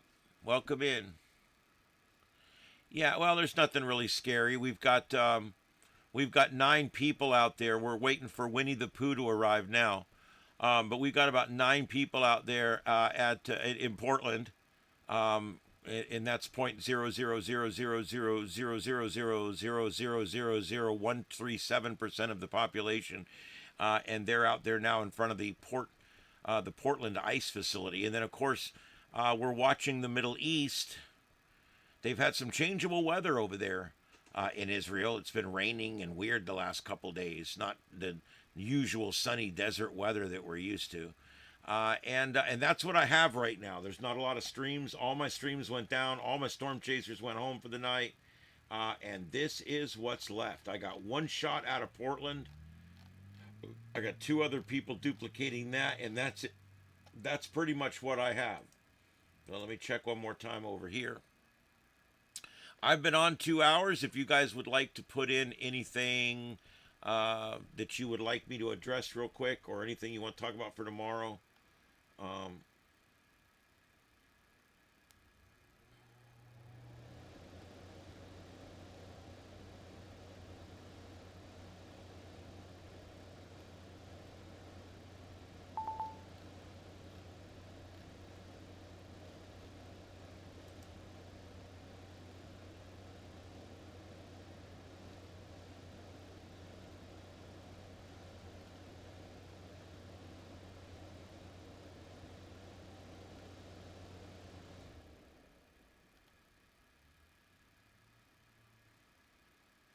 Yeah, and a lot of people talk about the stock market took a hit today. Well, yes. But it goes up and down all the time. It was a bad day. We had a really good day 2 weeks ago. Nobody mentioned it. So it's one of those kind of things.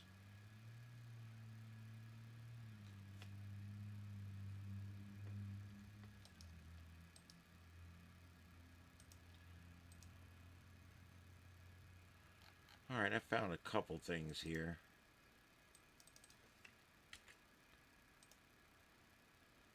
This is an interesting shot if it comes up here. This is a live shot of Jupiter through the Webb telescope. Again, if it'll play.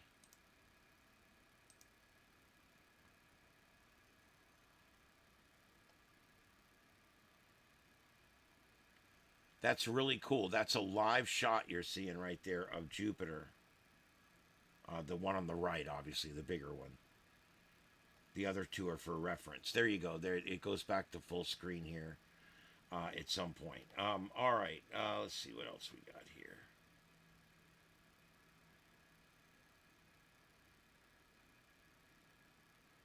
You know, I got to tell you, I was a little disheartened today to see some crazy YouTubers coming out and talking about some crazy shit, that Savannah Guthrie kidnapped her own mother and stuff. I'm like, have we really devolved to that? I mean, that's just stupid. That's just not even funny. I don't know. And it wasn't satire either. I mean, these people were serious. I mean, that's why nobody takes anything frickin' serious anymore. You want to know? There it is right there. Why nobody takes anything serious anymore.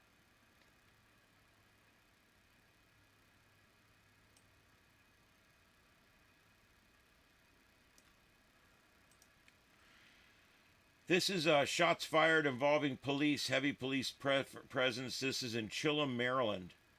Chilham, Maryland. That shot right there. It's not a good one, but it's what we got.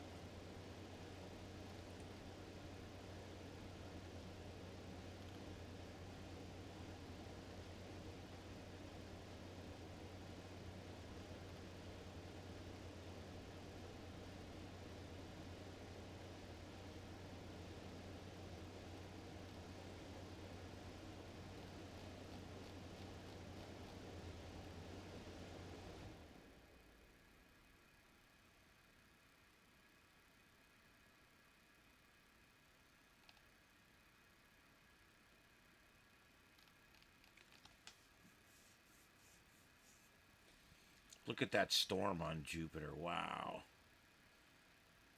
That's crazy.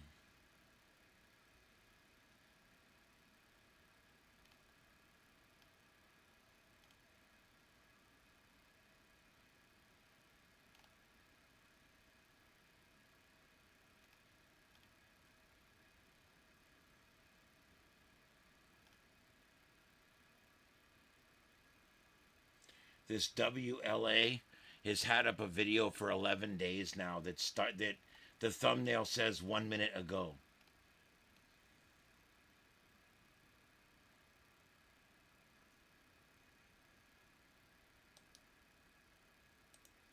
One minute ago.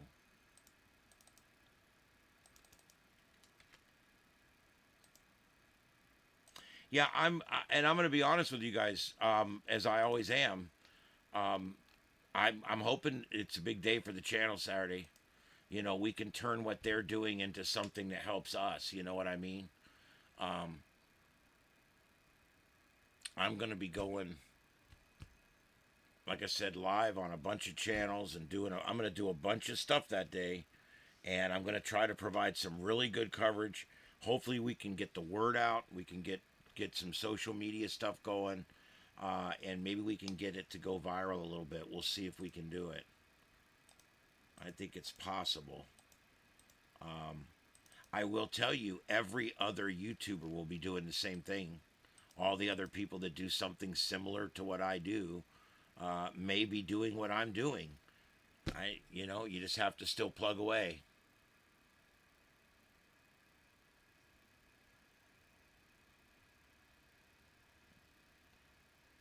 Well, yeah, Yanni, welcome in. I plugged UFO Podcast a little while ago. Great show. And, yeah, I'm glad you're here. You may like it here. We do a lot more than just American politics. We do a lot of science stuff here and storm chasing and police actions and riots. And we do everything here, all kinds of neat stuff. So there you go. I think you might like it.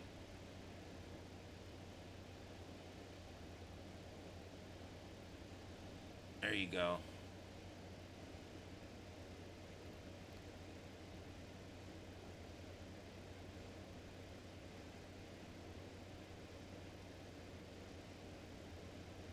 Is this a press conference going on? Son of a bitch.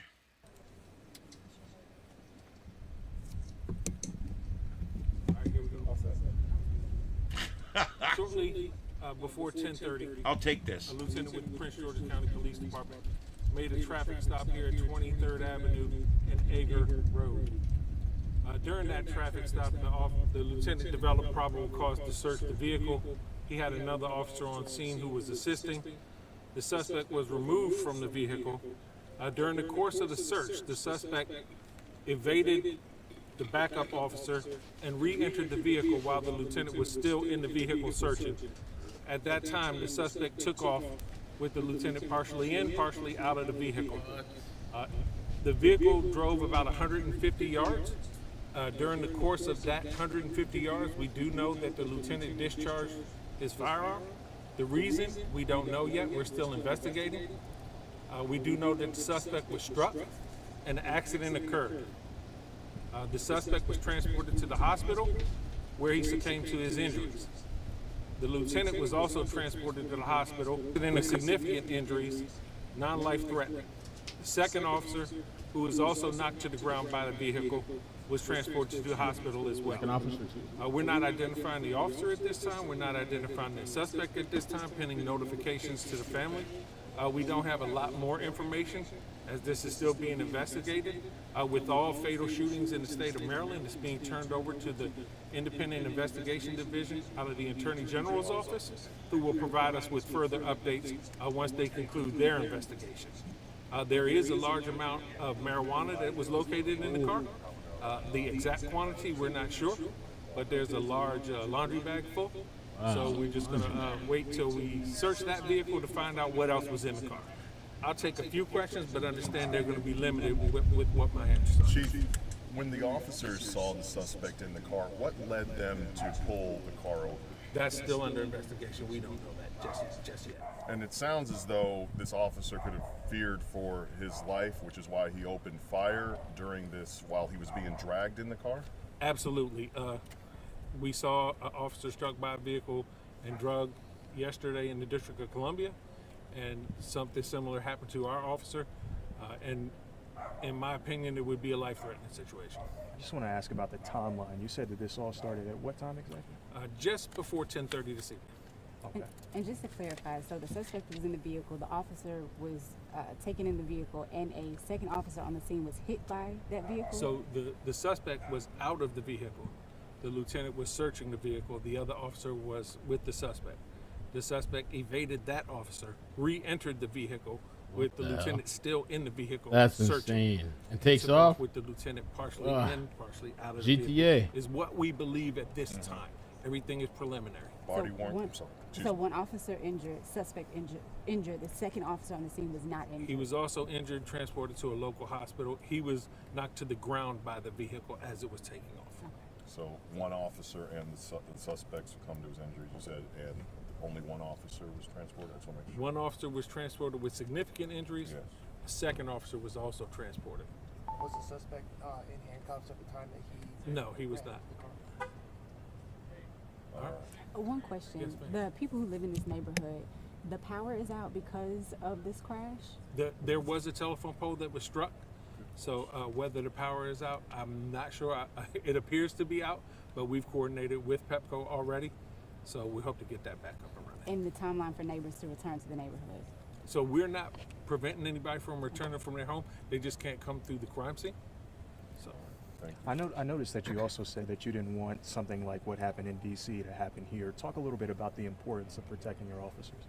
Well, I don't think I said exactly that, but obviously you never want your officers to be injured while they're out here trying to serve and protect the community. This is not the outcome that anybody wants. You never want to see life lost, regardless of the circumstances. So I wish it could have been different. I wish that, the suspect would have cooperated and let the scene play out. And if it led Okay, so what basically happened was it was a traffic stop for an unknown reason, and they pulled the car over. They got the guy out. At some point, the lieutenant went to search the car. While he was in the car searching it, the suspect got away from the other officer, the backup officer, jumped in the car and took off while the lieutenant was still in the car searching. And a fight ensued in the car that ended up discharging the officer's weapon. The suspect was hit, transported, and died at the hospital. The lieutenant transported with major injuries but is expected to live, and the third officer was transported basically for very minor injuries. All right, and that's what happened there. That's going to be in Maryland. So very, very interesting situation there in Maryland tonight, where we had a crazy situation involving law enforcement. You know, like somebody said in the chat room a few minutes ago, no one wants to go to jail, but it's got to be better than being dead. I know it's bad decisions and more bad decisions, and now you've got making more bad decisions. I get all that. But still, I mean, a year in jail's got to be better than dead. I mean, anything's better than dead, right? I guess. I don't know. Maybe not. We're not sure. That's the whole problem. All right, and we've got daylight now in Israel and Tel Aviv and Haifa and Beirut. and all that. So there you go. We're looking at first light over there. Actually, we're a little past first light. We've got dawn here before long.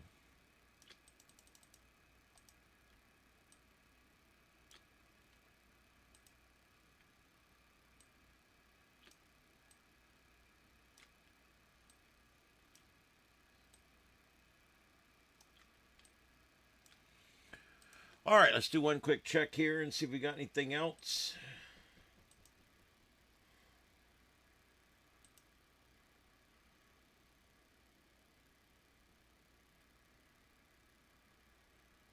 The blowback from this Starfleet Academy show, it's crazy right now.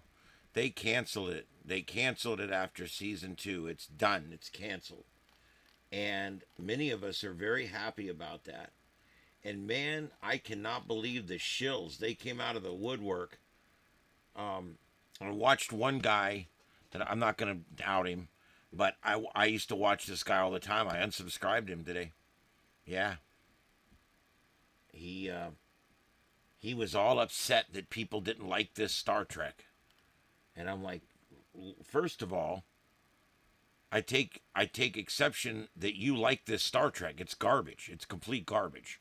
And number 2, it really makes me mad that you're mad that I don't like garbage. So, so basically I'm mad that you're mad that I'm mad that you're mad, and yeah. Okay. Good.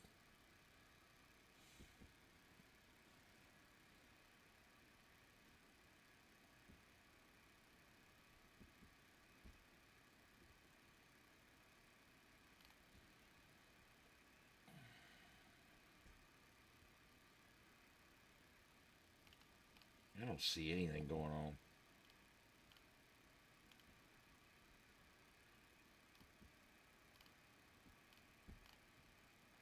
This Guthrie thing is bothering me, though. It's like literally they've checked everybody else and they couldn't find who did it, so now we're just going to blame Guthrie for it. It's like, what? You'll blame her for kidnapping her own mother? The news anchor from national TV? Yeah, whatever. That's stupid. It's just stupid.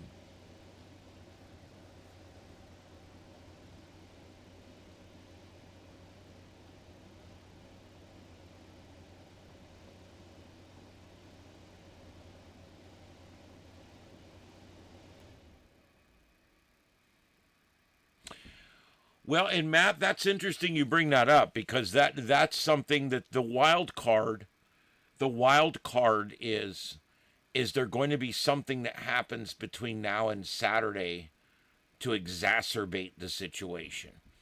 And is it going to be someone literally causing a situation to be exacerbated? We've already seen how that the woman, what's her name, Good, she was made into a martyr. They literally have T-shirts with her name on it. And that guy that carried the gun and fought the cops, he's a martyr now. And so I wouldn't put it by these people to do crazy things to try to get somebody hurt or killed so that they can, push it again.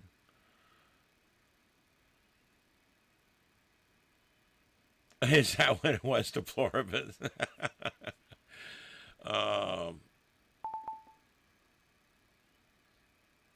Yeah, it's hectic everywhere. I do love Australia, though. I've studied Australia stuff. I love it. It's the only land in the world where everything's poisonous. Oh boy, I'll tell you what, though. What a great, amazing, diverse country. Just so many different kinds of topography and so many different climates, and so I just think it's a neat place.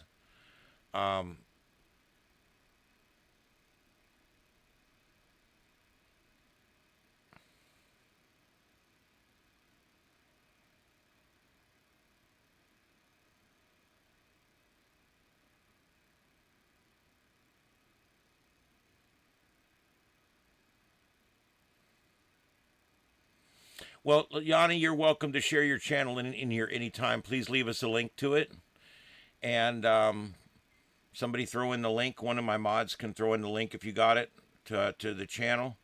And by all means, come in anytime. Like I tell people, I am not a competitor. I'm a cooperator. And I love this is the biggest pond in the world, and there's plenty of room for all of us to swim. So I want to help anybody I can in YouTube, and we can help each other. So that works out good. I think the best way to move forward on YouTube is to make a lot of friends and work with a lot of different channels and stuff, and that's what I do. So, all right. So yeah, anytime, please come in and put it all up in there. We're here every night at 9 o'clock for at least 2 hours. Look at me. I've done 2 hours and 21 minutes so far tonight. I don't see anything else going on. Does anybody else have anything that you see going on? Y'all check out our backup channel, Starship After Dark. Give that a shot. We've got 4 static streams up over there. We will have 7 static streams up there by Sunday. I'm switching everything over to Linux, and that is fixing everything. I'm using Zoran, and the Zoran operating system has fixed all of the problems I'm having with these HP thin clients.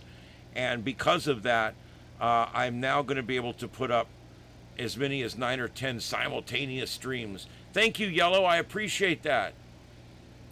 There's a gift membership. Thank you very much. I think that's only the second one of those we've had. Thank you very much. I appreciate it.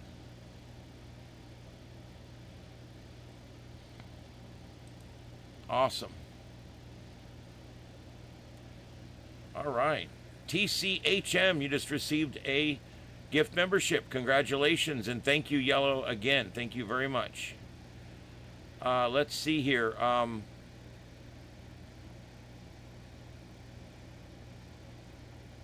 Yanni, welcome aboard, official crew. Welcome, welcome, welcome. Thank you very much. I do appreciate it. I'm going to do, for my crew members, what is this idiot on here? Go away. I'm going to be, for my members, if you would like, we are definitely doing, we're going to do at least one Zoom meeting a month where we can all sit and talk about stuff and talk about the direction of the channel and what we would like to do and what we would like to see, and it's going to be really, really cool. And also, do laugh. Just received a membership from Yellow Rose 8. Thank you very much, Yellow Rose. I appreciate that. And, yep, thank you, Yanni. Thank you very much. I do really appreciate you guys.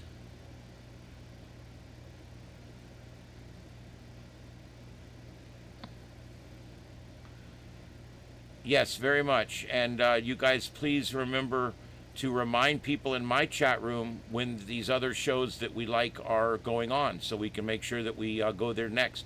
All right, let's see, what else do we got going on? Last call, guys. Put it all in the chat room if you got anything going on. Well, there you go. Jungle Jory just sent a gift, and it was received by Vin 1919. So a lot of you folks that don't chat much are getting free memberships tonight, so that's cool, though. I like it. So welcome aboard, Vin 1919. You guys can pick your uniforms up from the quartermaster and make sure he issues you one of the new phasers. You don't want one of the old ones. All right, anyway, yeah, we'll get there. We'll all get there. YouTube is, let me tell you something. YouTube is an act of just, you got to love it. You got to do it every day. You got to do it for a long time. And then, I did it half-assed for 2 or 3 years, and I didn't get anywhere. And then I jumped on it like I'm riding a horse, and I never got off. And that's when it starts going.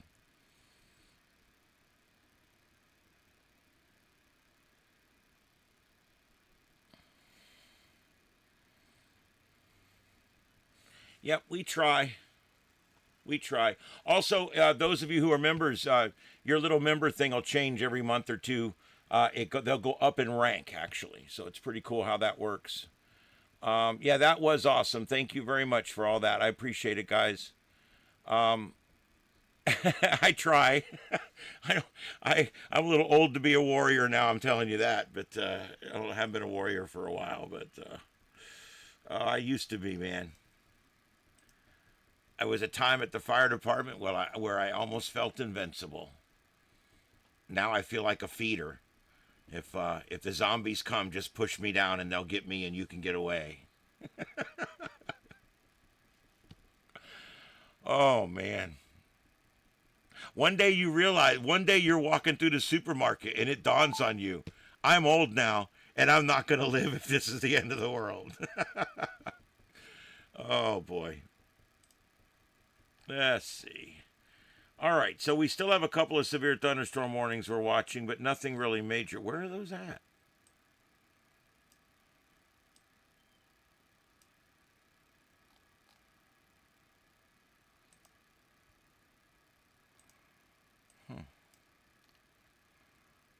Turn this off splits.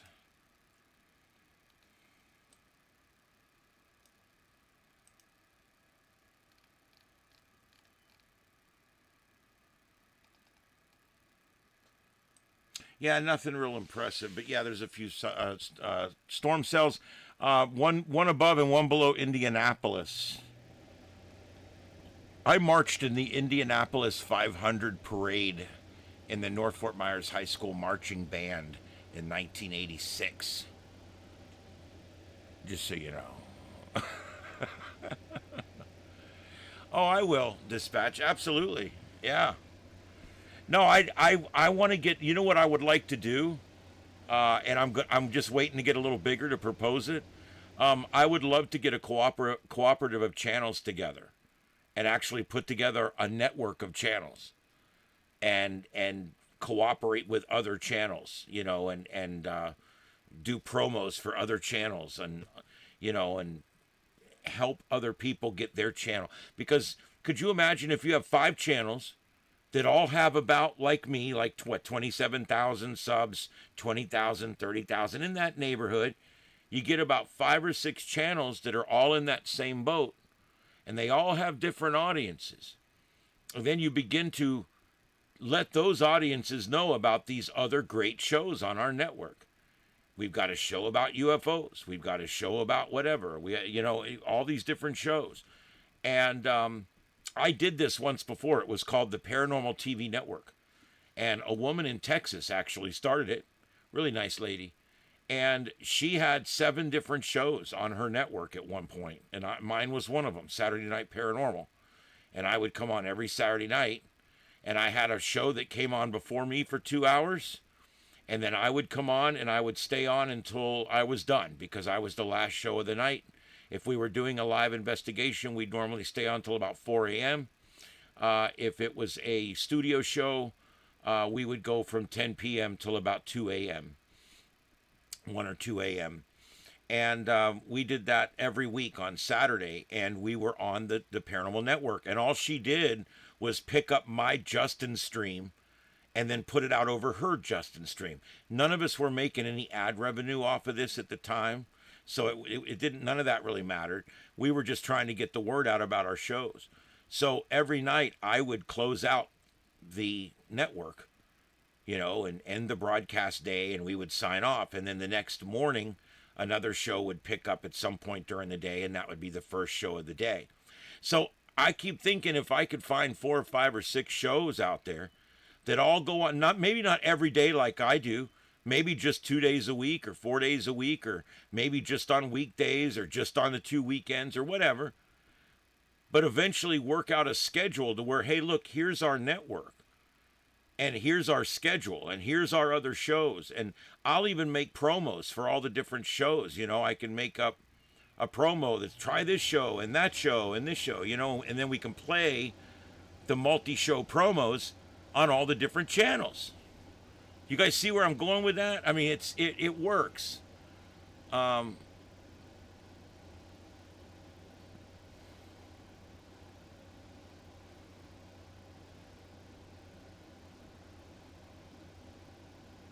Yeah, I don't have a lot of kittens. There's another one out there that I've been taking care of, and it's about 2 years old now. and now I've got this new one. So yeah, I got one kitten I'm going to have to deal with, but it's all right. The mama's going to take care of it mostly. I'm just going to look out for it and make sure it's getting food and water every day, twice a day.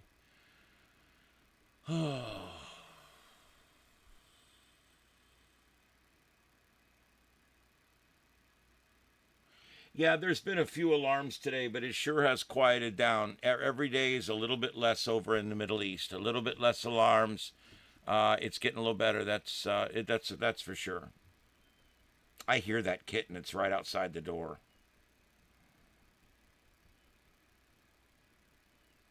It's like it's hungry. Maybe the mama's not making enough milk. I'm going to go open a can of food and see if I can get it to eat. It's old enough to eat food as long as it's soft.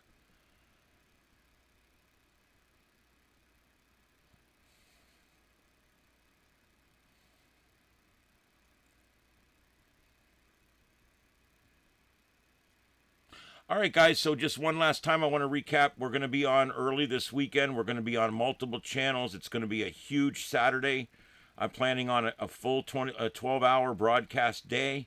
I'm planning on going from noon to midnight or maybe later. We're going to do every 3 hours. Yeah, Yellow, if I do need to give it kitten milk, I go get the stuff from Fruiterals or from Tractor Supply. I don't get that cheap Whiskas shit from Walmart. That stuff's not good for me. It's just goat milk. I normally go get the powdered stuff from Tractor Supply, and I mix it with distilled water, and that seems to work really good for them. I hope so. That the mama's feral, so I'm going to be fighting that the whole time. All it knows is I'm nice to it, but mama's scared to death of me. Now, if I put down food and I sit down and put down some food, she'll eventually come over and I can pet her a little bit. But she's very skittish, very feral. And I even tried to catch her a few times and I couldn't. I want to get her fixed. I got a program here in town that'll help me out with it and everything because she's feral. But I can't get her. I have a hard time grabbing him and being mean to him, you know. Anyway.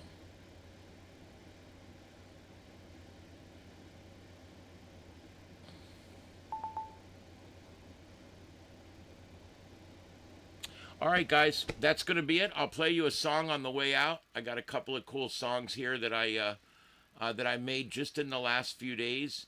And these are all about, kind of what's going on in the world right now. So we'll play a few of these on the way out. You guys have a good one out there. My name is Ian. This is Starship Adventures, broadcasting live from Starship Studios in North Fort Myers, Florida, broadcasting worldwide on YouTube, the world's largest broadcast platform. This is the Sights and Sounds of Earth. We'll see you guys tomorrow night at 9:30 or 9 o'clock, 9 p.m., and then we'll see you guys back again on Saturday midday for a special long-form coverage of the No Kings, No Idea What We're Doing rally that's going to be going on coast to coast here in the United States. We'll see you guys then. 7-3s, everybody. Have a good night and a pleasant tomorrow. Be safe.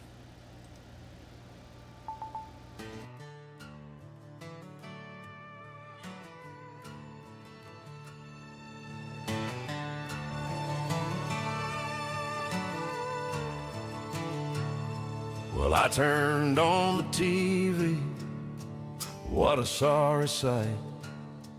Left us out there hugging every terrorist in the night.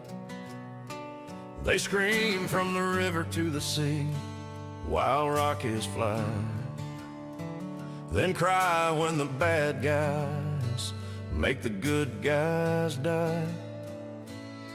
They'll defend every dictator from Tehran to Havana. Long as he hates America, he's their kind of man. It ain't right and left no more, it's right and wrong. The left keeps picking the bad guys every time they sing their song. They love the tyrants, the thugs and the crooks, while the rest rest of us are working and reading the good book. Blue states are broken, red states are rolling in dough, but they still scream tax the rich like it's some kind of show.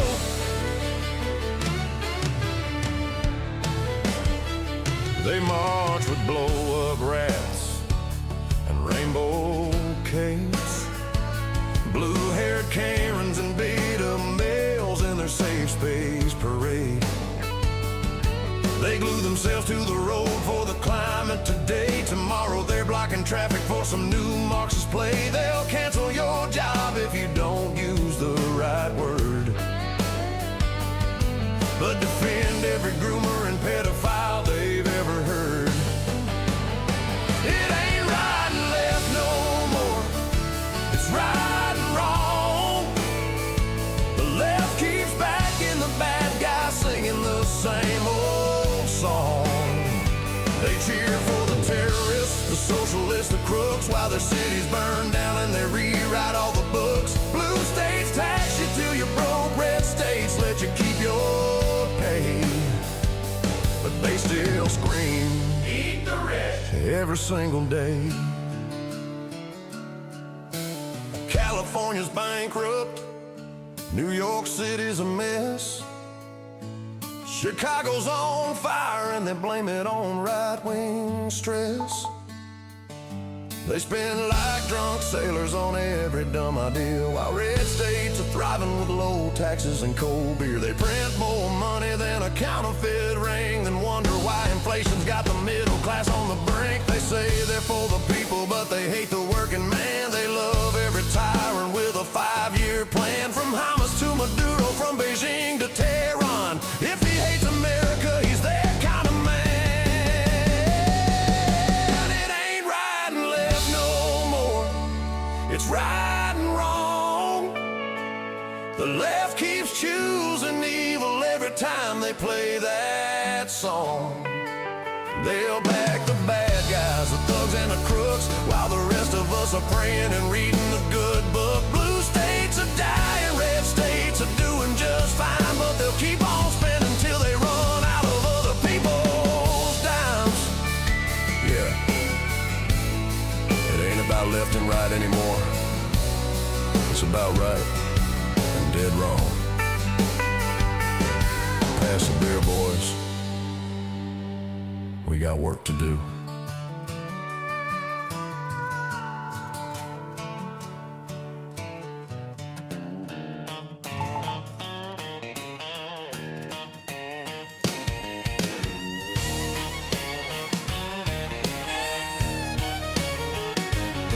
Well, I woke up this morning, turned on the news. Another leftist rally with their matching tattoos. They got blow-up animals and rainbow capes, superhero cosplay, and a bunch of sad sack betas in tights and face paint. Blue-haired Karen screaming at the sky, while some washed-up wedding singer belts Imagine and starts to cry. They don't know what they're protesting, they just know they're mad, marching for 12 straight hours like it's gonna fix the world. Oh, how sad. From defund the police to free Palestine, they scream at the clouds all day and wonder why nothing's changed. It's the dumbest damn circus that I've ever seen. A bunch of ignorant socialists living in a fever dream.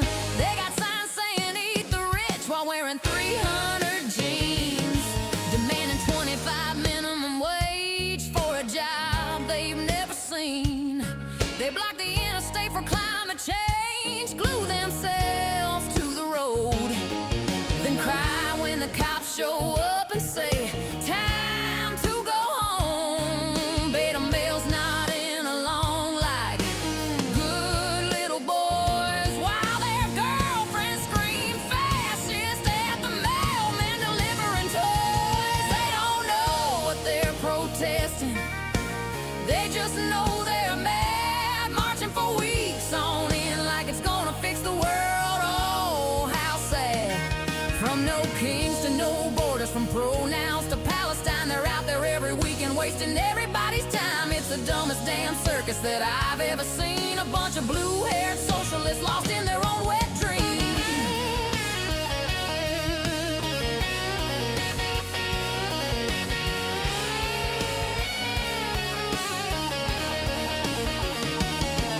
They've been at it since Floyd, through Dobbs and through Gaza. Still don't have a clue what the hell they're even hollering for, y'all. One week it's save the turtles, next week it's burn it all down. Honey, pick a lane before you run that whole parade into the ground. They don't know what they're protesting, they just know they're mad. Long days, long weeks, still nothing good ever comes from that. Blow up giraffes, blue hair and beta males in tow. It's the saddest damn circus that this country's ever known. So keep marching in circles, keep screaming at the sky while the rest of us are working. Y'all just look stupid, and that's no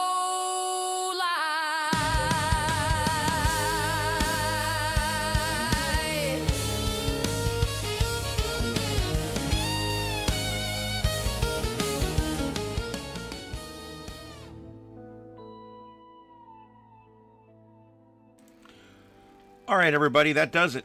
It's been my pleasure to be your host tonight. Thank you, everybody that's come in, and thank you to my mods, especially, and my members, my crew. Thank you for all that you do and the support that you give to the channel. And special thanks to the new friends we met tonight and those of you who brought them to us.